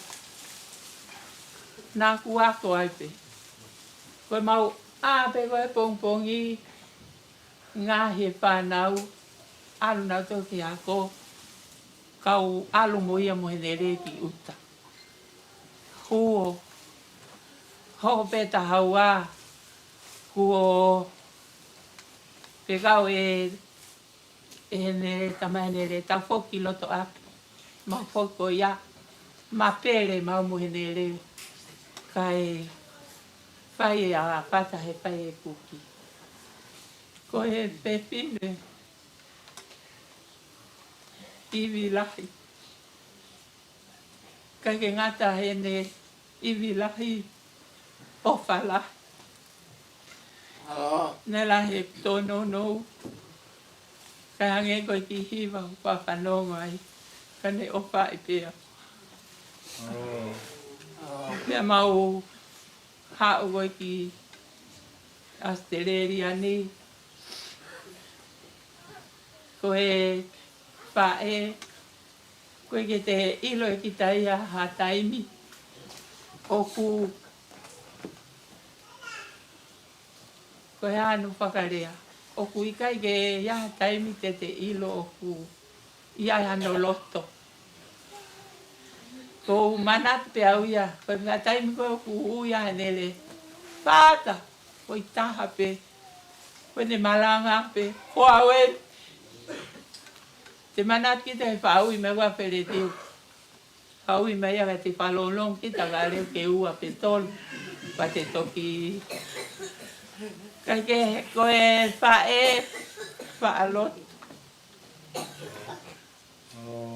Ko ua ko e mea la. Ko e pipine kata. Hange ko e launa o se kata ki katami. Neu pe hepe. O se kata ki. Kai hange ko e lau tokon pe e ki he ngahi mea lahi. Ko ku ki tānoa pie hua pe nia a ka koe ki tānoa mo oni pe ia.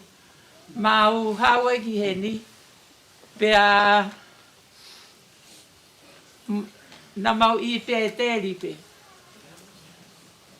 Pe a malolo ko ku hoa. A wha mole mole pe. E malolo pe hoa hu o si hu uma hu loto o kuia. He nama i he pe o hi a ngā pe ko. Pe a tawa ku ita tangata e ki ia. Tamaya. E nere ia. Koe ne ala nai ke sias toka i kolo wa siana toka nga kia. Ta koe koe ita. Ka ke whapeta. Lahe ngahi me ai au ku. O ku te manatu i ngahi me alere. Ko wako he hange koe lau mako hange pe ko whata. Ko he lahe ngai whaingata aia. Kai ke i pipi ki pe koe uhi koe eiki. Kai ke he mahu loloa. Kai ko loto pēo ke tu hako whai pēha ki manat. Lahe ngai me aia. Whata ko o whata. Alo. Whamaloa iho o wha. Iho kai ke lau e tono no. Kai ke koe lau koe ki waka ke o whai pēha. Aoni. Whamaloa. Me a kotoa pe. Ko ki pepine le o vai vai. Ko au ia nau le o malohi au ia. Kai kehe. Ko e ngata anga pe ia e. Ki manat meri e he blahe mea e pa e loloa ka e hoko ate. Ai mau ki. Ko e wakai mai ko e whanga. Moko puna ko e whanau e. Mo e nau whanau. Hangi ko lau ka a whataha ko ne ki mea mau e. Hoi! Ko e whau i ko e tangata e ki ko ne. Ko e le o ongo he ui whahere ko e mongo. Ko ui pia ne, ui me whare koloa maha ku mama o atu me. Ko e ui pito taha pe. Ko au, ko ne ko au pe tu ai.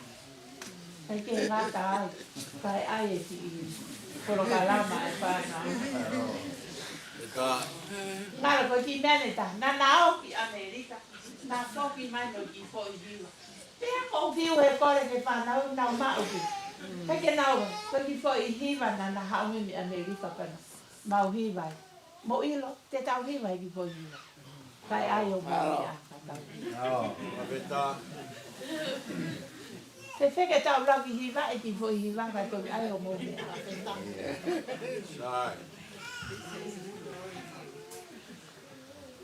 Se movi waka hua ia. O kutala, o kutala no.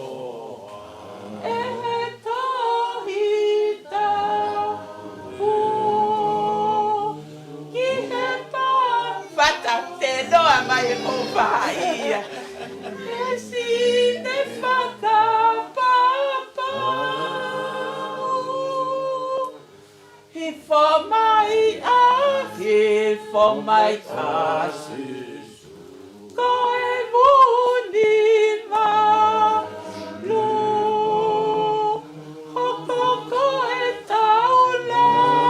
Maha o ki a te kui pia ko. Pia te ko e moa. Alu he to. Fatahima mai. Fanu mai ngata. Taumu aki he ma. La. Ia ta e. Mala ia ta e ngata. Hoko mai a o.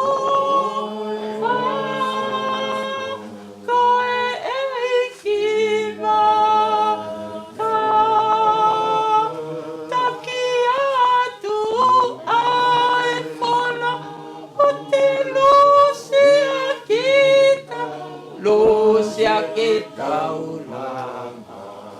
Koe tau e. O kua se sue o kua mo. I hoku loto. O ngoki whakahima mai. O kouete. I ni whai aki ai. Toto. Neke whakai. Wow.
As a family to join hands together.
stand in your way.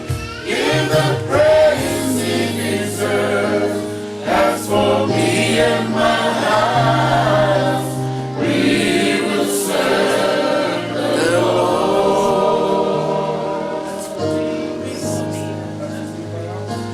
As for me and my house, we will serve the Lord.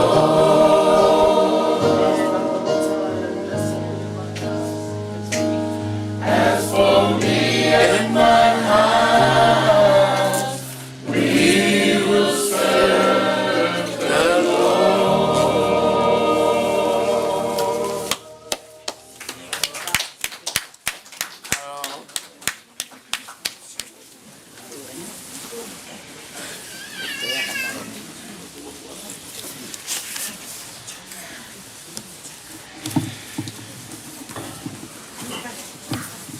Ke tau lotu.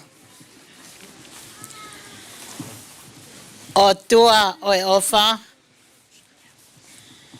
Koe ui koe hoko atu e whanonga. A whata whehi o la paha crew Safi. Mei he mo ui ko e ni. O ku mau whawheta i atu. Koe ngahi tau lahi. O e mau whainga maari e ke whiohi ai. Mo e kaunangani. Koe whae ofa. Koe kui o whina. Mo e kau ngā whiohi whia. He siasi o eiki. Koe tua whiwhine. Koe kau ngā pilikimi. O e kolo mo e community mo e whanua. Pea neongo ku mau te ngihia e mawai kua hoko. O ku mau whia pe. I he ilo pau ko hawa tu se o mau ofa angani. Ki he tau kupu mafi o e awhiona. He i he awhiona. O ku ia e whia ta ingata. Io, ko e tāpua ki koia. Ko e matai koloa.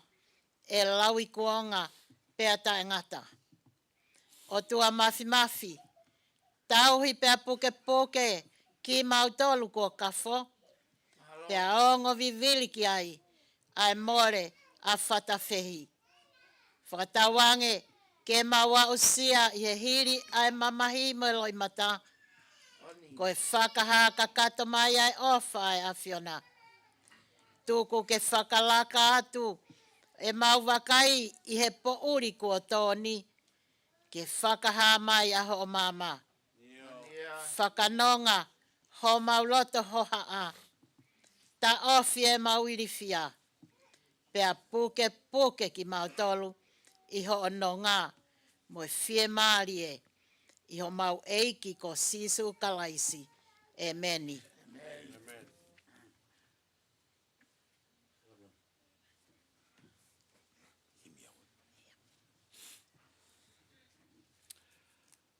Ko wahimi te tauto hiwa ai, ko nono ngeau hongo fulma hiwa himi. Ono ta hiwa. O katako mea ke tau hiwa. Si lata mua ki pētani e. Hoko mai ko sio whare. O e ni okula maari e. O kua fūri aki pē. Ka whai te ki ho wae.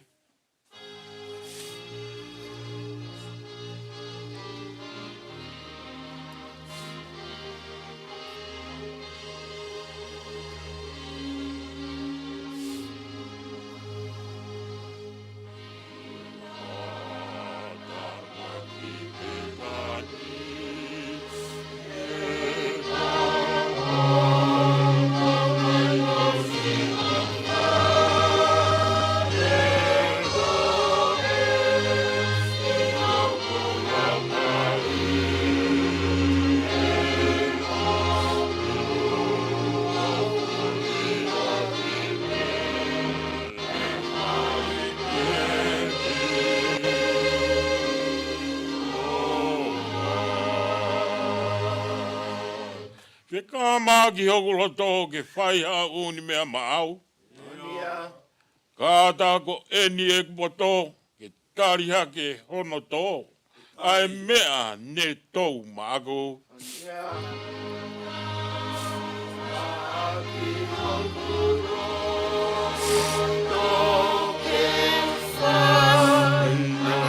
Alko ke misfaos ye. Misfaos ko ito.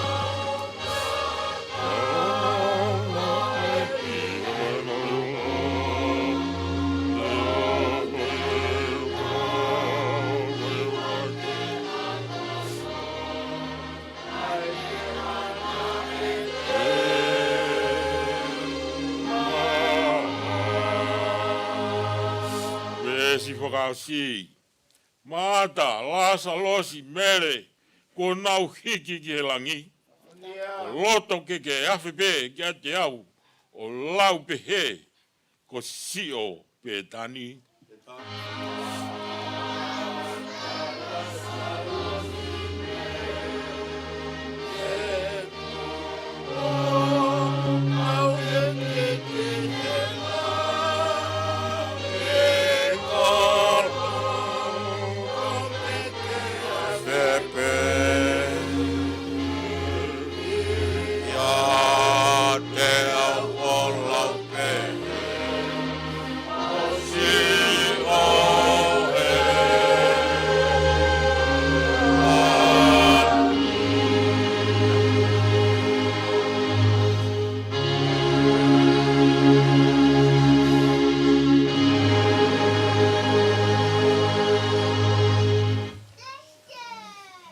Ka koe mea pe e taha o kumahu i ngā.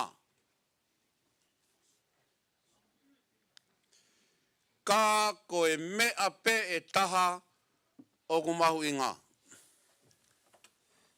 There is need of only one thing. Our theme for today,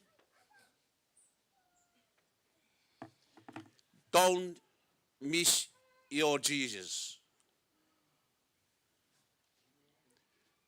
Toka ngai, oa na more hosi su. Don't miss your Jesus. There is need of only one thing. Don't miss Jesus.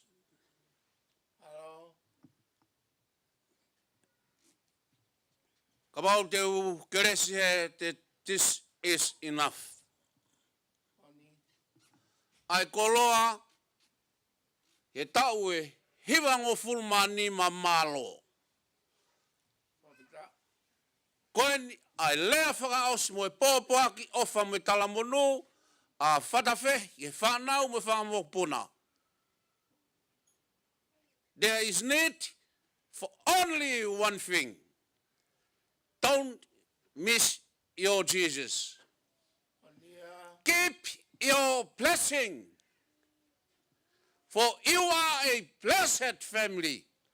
We are a blessed people. For we are God's beloved children. Ko palomesi a siso, he nai o si whakatapui ki tau tolu ma siso. Whakatapui ho tau whanua na tau tupuai. Whaki koe, e ongo mātua he baptaiso, au ne baptaiso ai ke he whaifkau. Tau ai o whatu e ngai whamiri, toi whai e plotu, toi whai mo e baptaiso, whai mo no whakatapui. We are blessed people. Jesus is on his way for the last time here on this earth. His way to Jerusalem. And there he died for the last time in the temple. Crucified, and he died. Jesus is on the way. We are people on the way to promised end.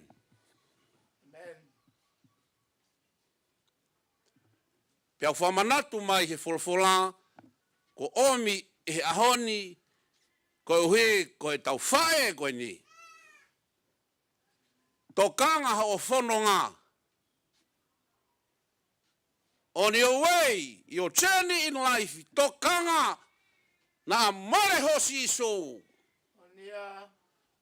I he ngāhi mea hange ko e timi maata. Ko e tau whanonga, ku tala mai e luke, ku hange koe ni koni. Koe e timi maata, o koe mo e timi mere. Timi maata whe mo e kina, i he tari kakai. Hospitality is a good thing.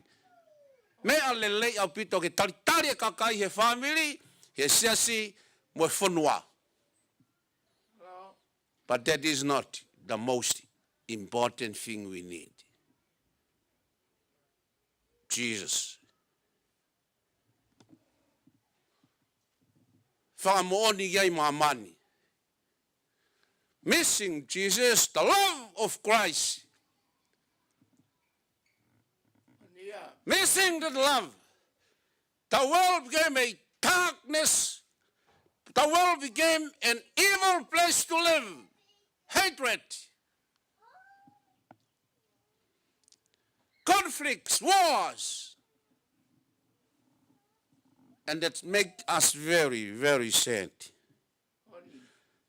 Every time I hear the news that the United States and the NATO and our allies preparing some weapons to take the Ukraine, I wonder if there is one leader in this whole world would remind the Ukraine people that their greatest need is not the weapons of war. They need Jesus. He's the one who will win the war against evil, our enemies. He koe mea tau talamai e siso, ko kinau tolu tō here tā. Au hape he here tā. We need love. To love our enemies. For God so loved. O ha whakia i ki tau tolu koe kakaiang hala. Amen. Whamalo ki he historia marie o whatawhehi. 46 years ago, I happened to be at Whakagai Island as a young 22 years old, teaching in the primary school. And the one who hosted me in their house, in their home, prepare food for me and welcome me, is a mother named Lose. Lose Safi, her dad is Ferretti Safi. I still remember that family. That's 46 years ago. Nā whio iai me whamiri ko ni. Toki mana tu iha ke pē i he whamatala historia.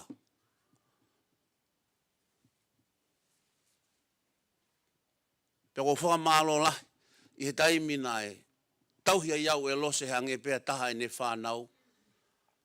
Na e na futau muaua ko nohoa ko tangata eki ko lau hoa.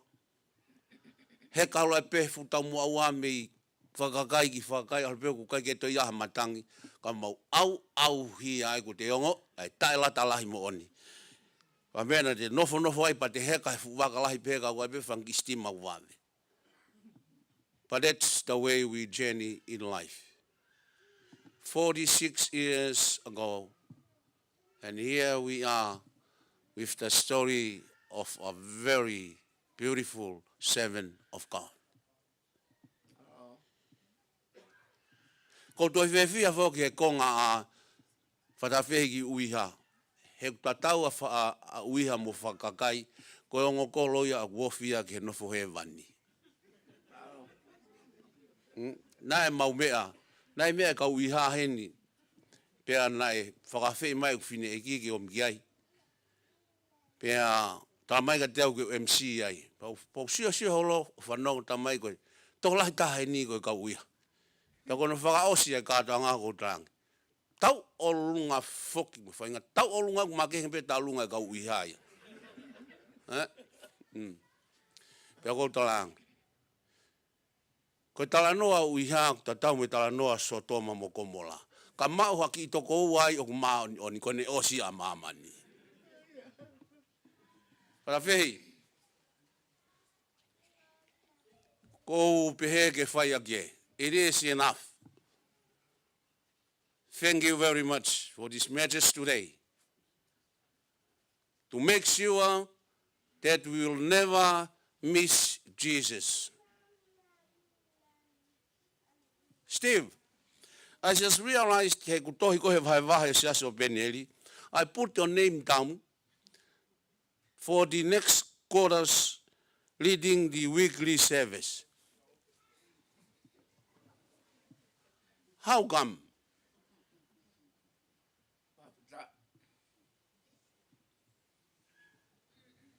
COVID, koe taimi COVID tahaya ke kakai toko lahi o maamani mo maamani. Ko whamanatu ki he ki kāinga o Benelli. This is a blessing in disguise, especially for me. I get closer to my God.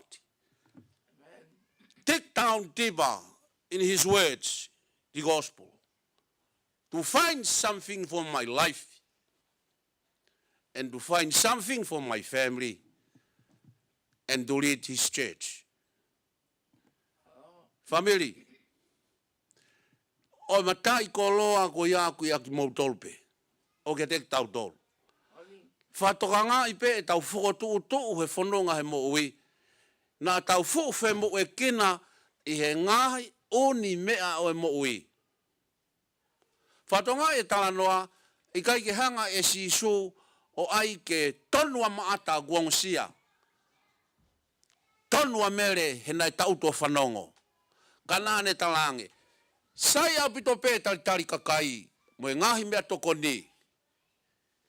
Mata, kuai pe mea he mo ui. That is very important than others. Tau e hi wanima koe ni, kuma ui ai a whatawhehi, mo ngahi tala maari e kumo whai. Whautange, ke toenga ngai tau ki mui mai e ne tau tō, pia mo e ne toko tō, whamatala ku whai e siare. Ne lot, aho mo e pō, o hu fia ki mo tolu, kakai mo e kāinga lotu. Lotonga e ne whe mo e kina, she has a space to seek her God. Whamanatu mai a whatawhehi ki a koe moau.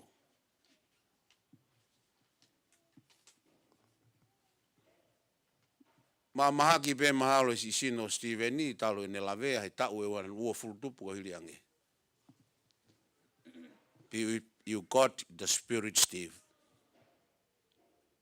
Hold Jesus in your heart and make use the rest of your life. Remind the family, the church, and everyone that there is some who is the most important person in this life, here and in heaven. Tau ka tau tolu ka atoa katoa. Mau inga ngawe, mau inga paanga, mau inga whare, mau inga me mea ko atoa, but will come to a point you just leave this world and go without anything else. Just your spirit, the image of God. So why we have to hate one another? Why we call others our enemies? Why we are in war? Why we have disputes in the family and the church? Our journey in life is a short journey to be wasted in the things of this world. Praise God. May God bless you all. Fahu, ulmotua, whanau, whangamobuna, kai ngalotu nai ofai, a whatwehi mo ki tau tolu o toa, koe kakaia eiki. Ofa ke tāpua ki tau tolu e eiki, pa ke hoko atu e tau whanonga he ahon. Ofa he kakaia eiki, ofa ho tau whamiri, whai e whangarerei, whai e whangamore, he koe moui kai ke ta ilo, pe ko hai e hoko mai a whatwhei. Don't miss our Jesus. Amen.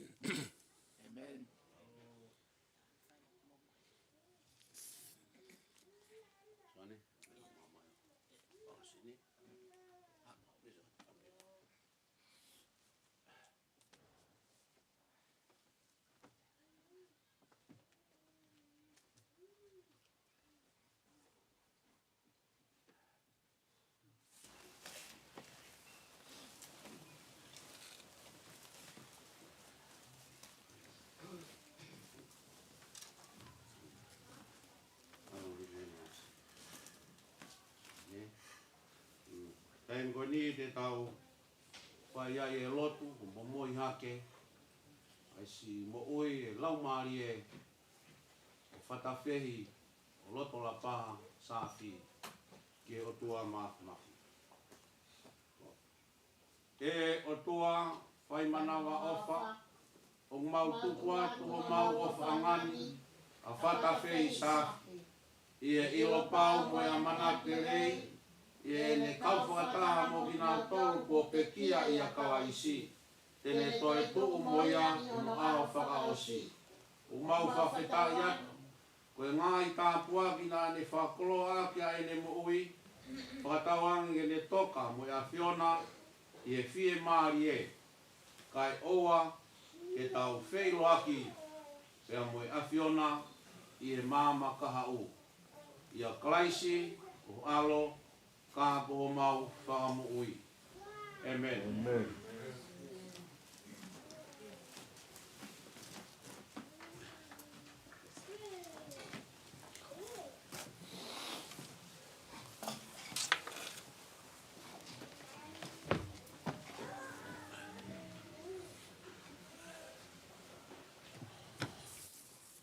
Whakamalo atu koe lawa ia e konga ulua ki heni, pēni ku tau keresi, pēa whai mai he tau hiwa whakamāwae, pēa tau whakaha ere ai a whatawhehi ki malae.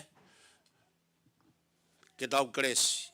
Pēa koe noanga ai o tua i a kumamao he tatai o he atamai ko toa pē, o whake ne malu i ho tau loto me tau ngai whakaukau i a kalaisi sisu.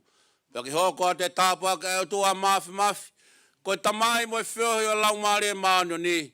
E no ia ia whatawhehi mo e whamiri ko toa pē mo ki tau tolu. O anahiri ka e whai pē o tai ngata e meni.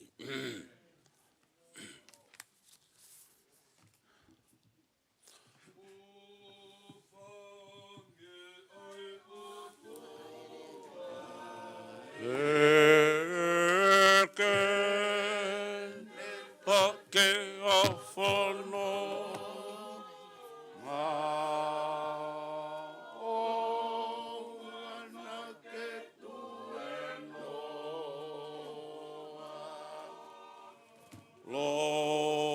Lo tonga pe e tau Wae ke mo E a ke mo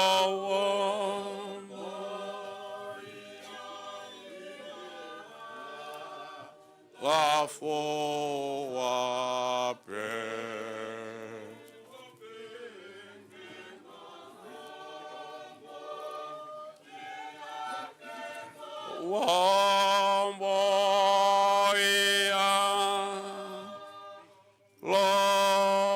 Lo tonga pe e tau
Just grab that, yeah.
That's what I do whenever I don't have.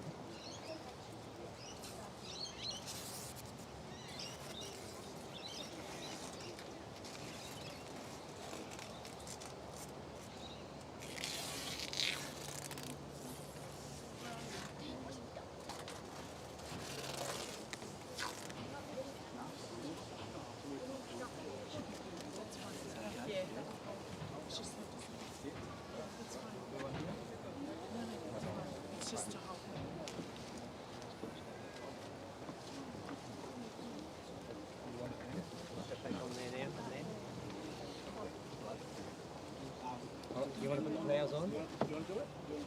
You want to put the flowers on the rowan with it? Flowers go in there with it? No. No? Oh, okay, I'll start. Right, I'll go put it in the morning. Yeah. We're going to hand that. Right, I'll just put the flowers up here for now.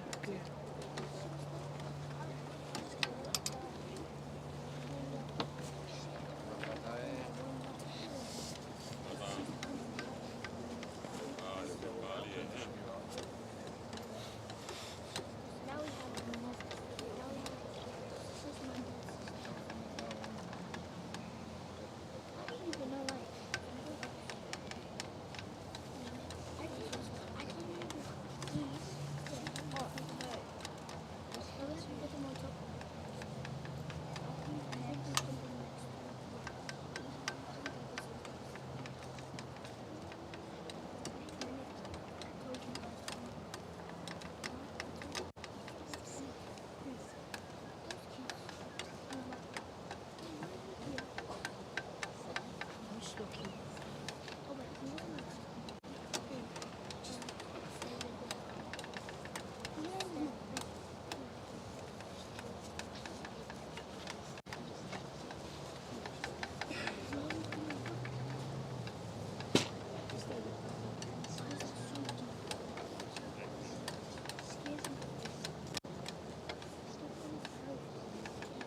You there?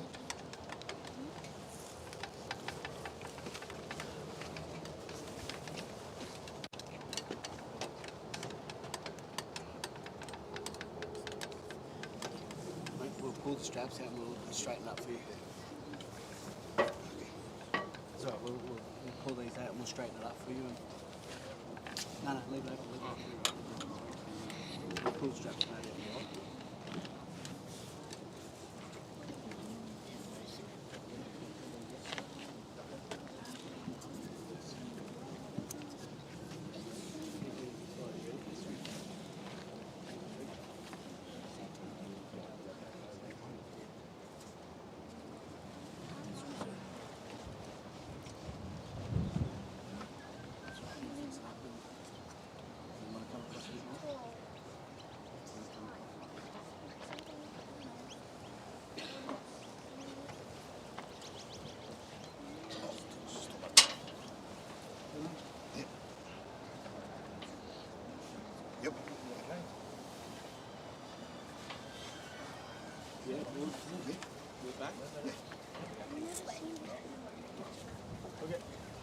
Give this one out first.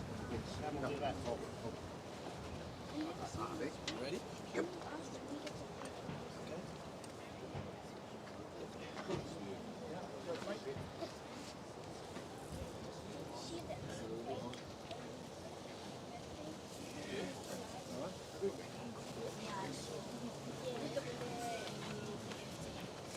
No, not the 88. 88.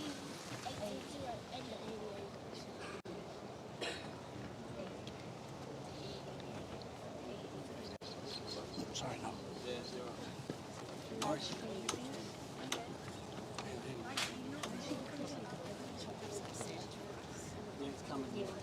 No, they don't actually. Yeah. You know when the girl they were having they're singing down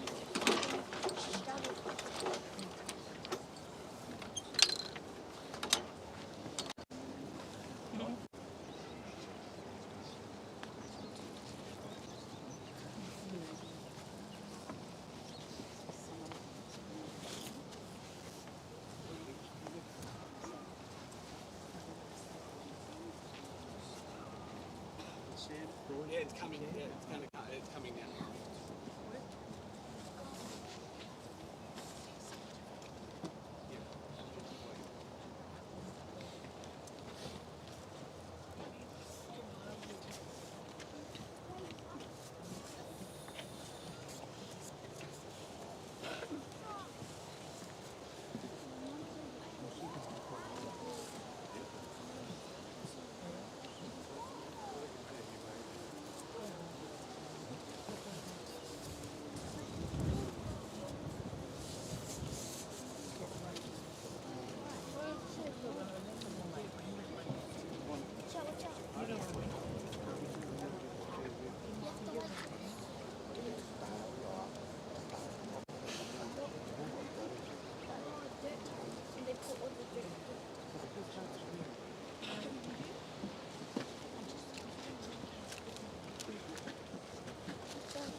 Korvola himi ngā ea ke whatani tau himi tuku a ke ni mange au whango furu o himi.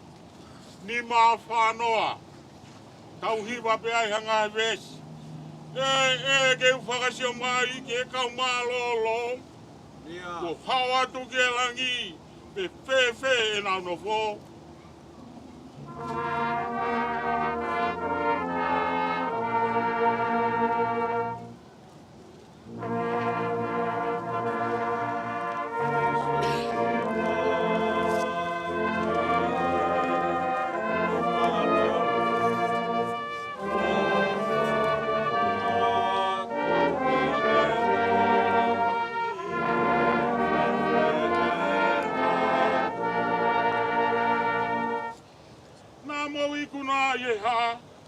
Nau tari mai, koi tata ne ta whea, koi imi o e lami.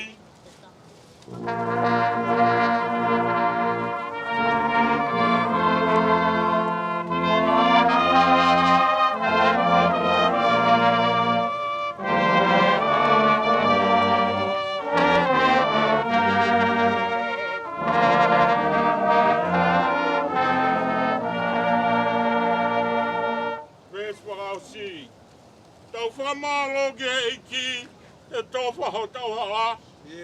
Fou e uma mahini, ke mau ai pureanga.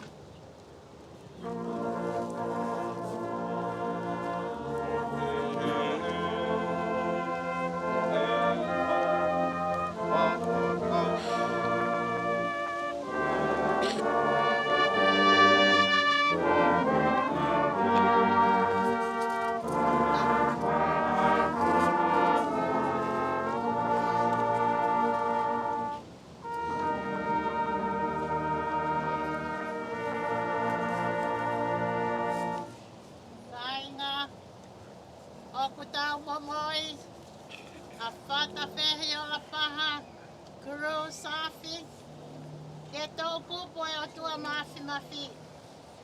Koe aku tau tuku hono sino ke he whanua, ai kele ke he kele, ai efu, ki he efu. Ye ilo pau, ka ilonga ki nau tolu ko pekia he eki, tēnau toi tuu. I he mo ui tangata, I he eiti, koho tau whakamo ui. Ai a tene liliu, ai sino I tau mo unaloni, te alanga mohono sino langi ia o ona.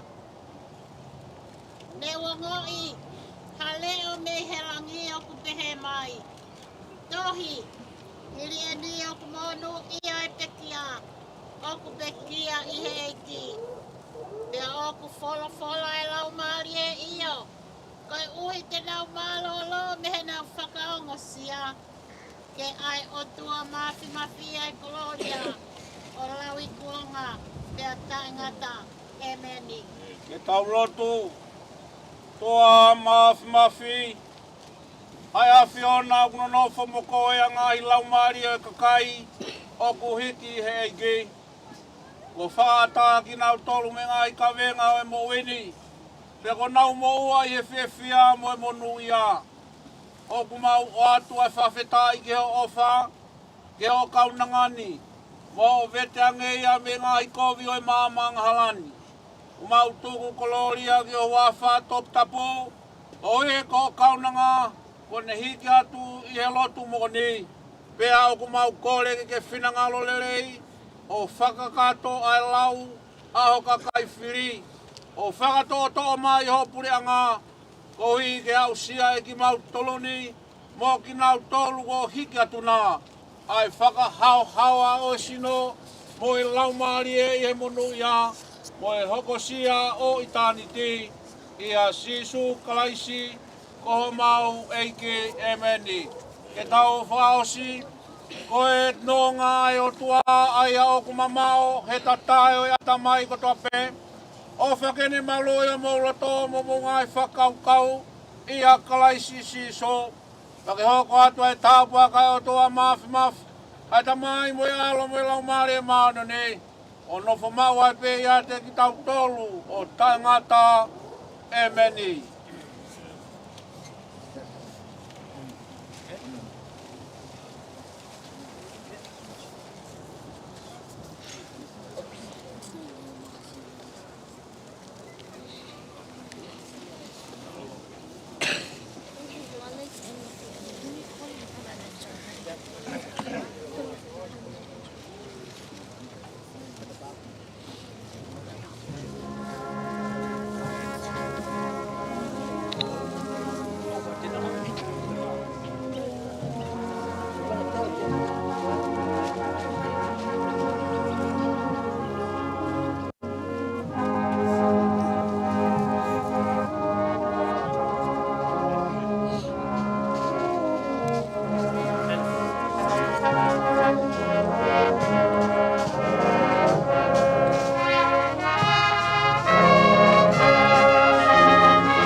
Get blowing, get two time. One, two, time. Stop. Give it a load. Yeah, get two time.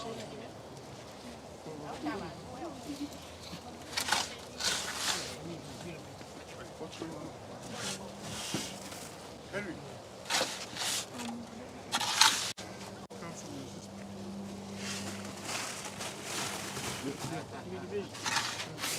Big.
Tapuki he a whio ai o tua.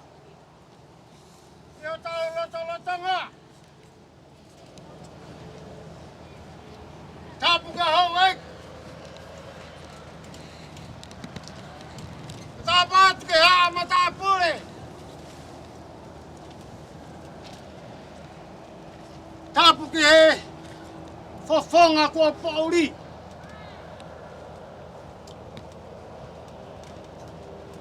Tapu heni ke heonga taula e ki.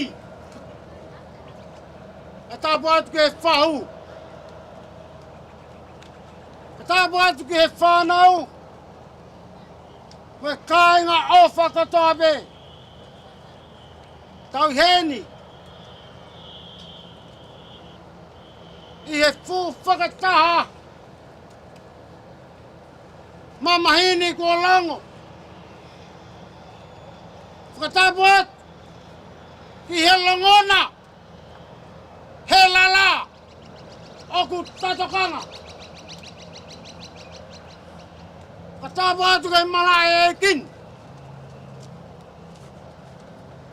Kai atu, ai whakamaro tuani, fia ai mo tuani. Lava hata whatangi a ko mo kau mai. Whawawhongat. Henare, siare, mo whakamopuna, kamai kau whewhine. Ko hei tai whewhia, he kamai a siho. Pe ngari whatu eiki be, hono a hao. E na nasi ngā wei be. Whamaro lahi atu. Ke tapa katoa be. Kung tau heni he haoni. Malo e takon. Kama e kau i whi. Taha katoa be. Hau atu kai e whakamalo. Malo atu whawhikau. Lava hau ma whatongia. Ngau e lahi kua mo whesia. Tau le tau whi a au mai. I ho mo sipi.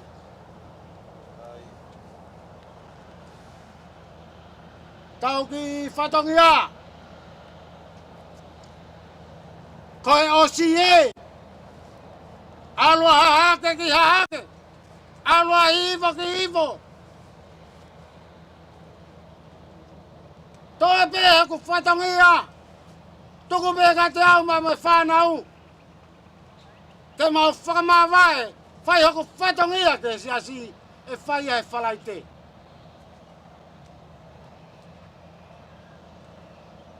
E kai toi ririu. Koi tutuni. Koi whainga maari e ia si asi. Koi aku atu. E whamalo lahi. A tawange be. Ia si hova ke ne taki ki mo tolu. Ki mo taktahan na whanga. Haa ngai whainga taa. Lewa e malanga kau tatawat.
Mila ko teu he whanau.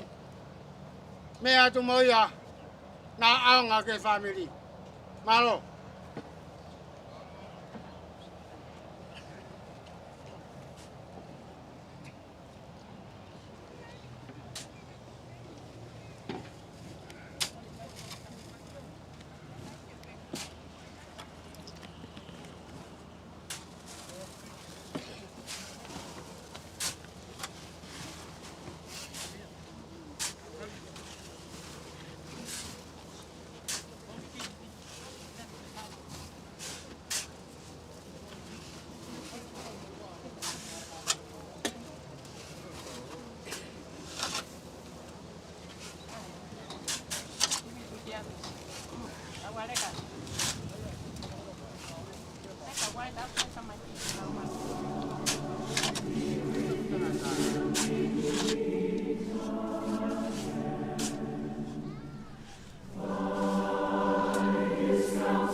Be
Tafia e kivia ke mor ke waki hewan.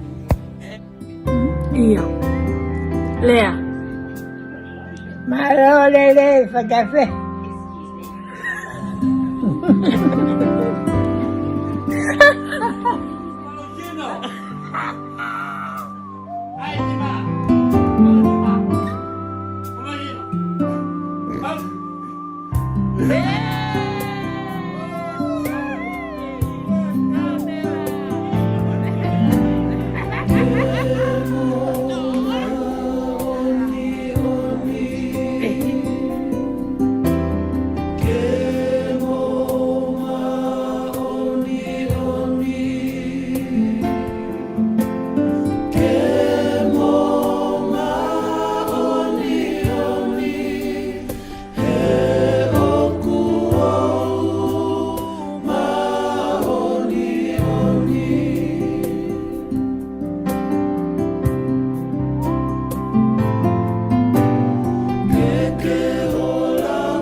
Foki atua ki ai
My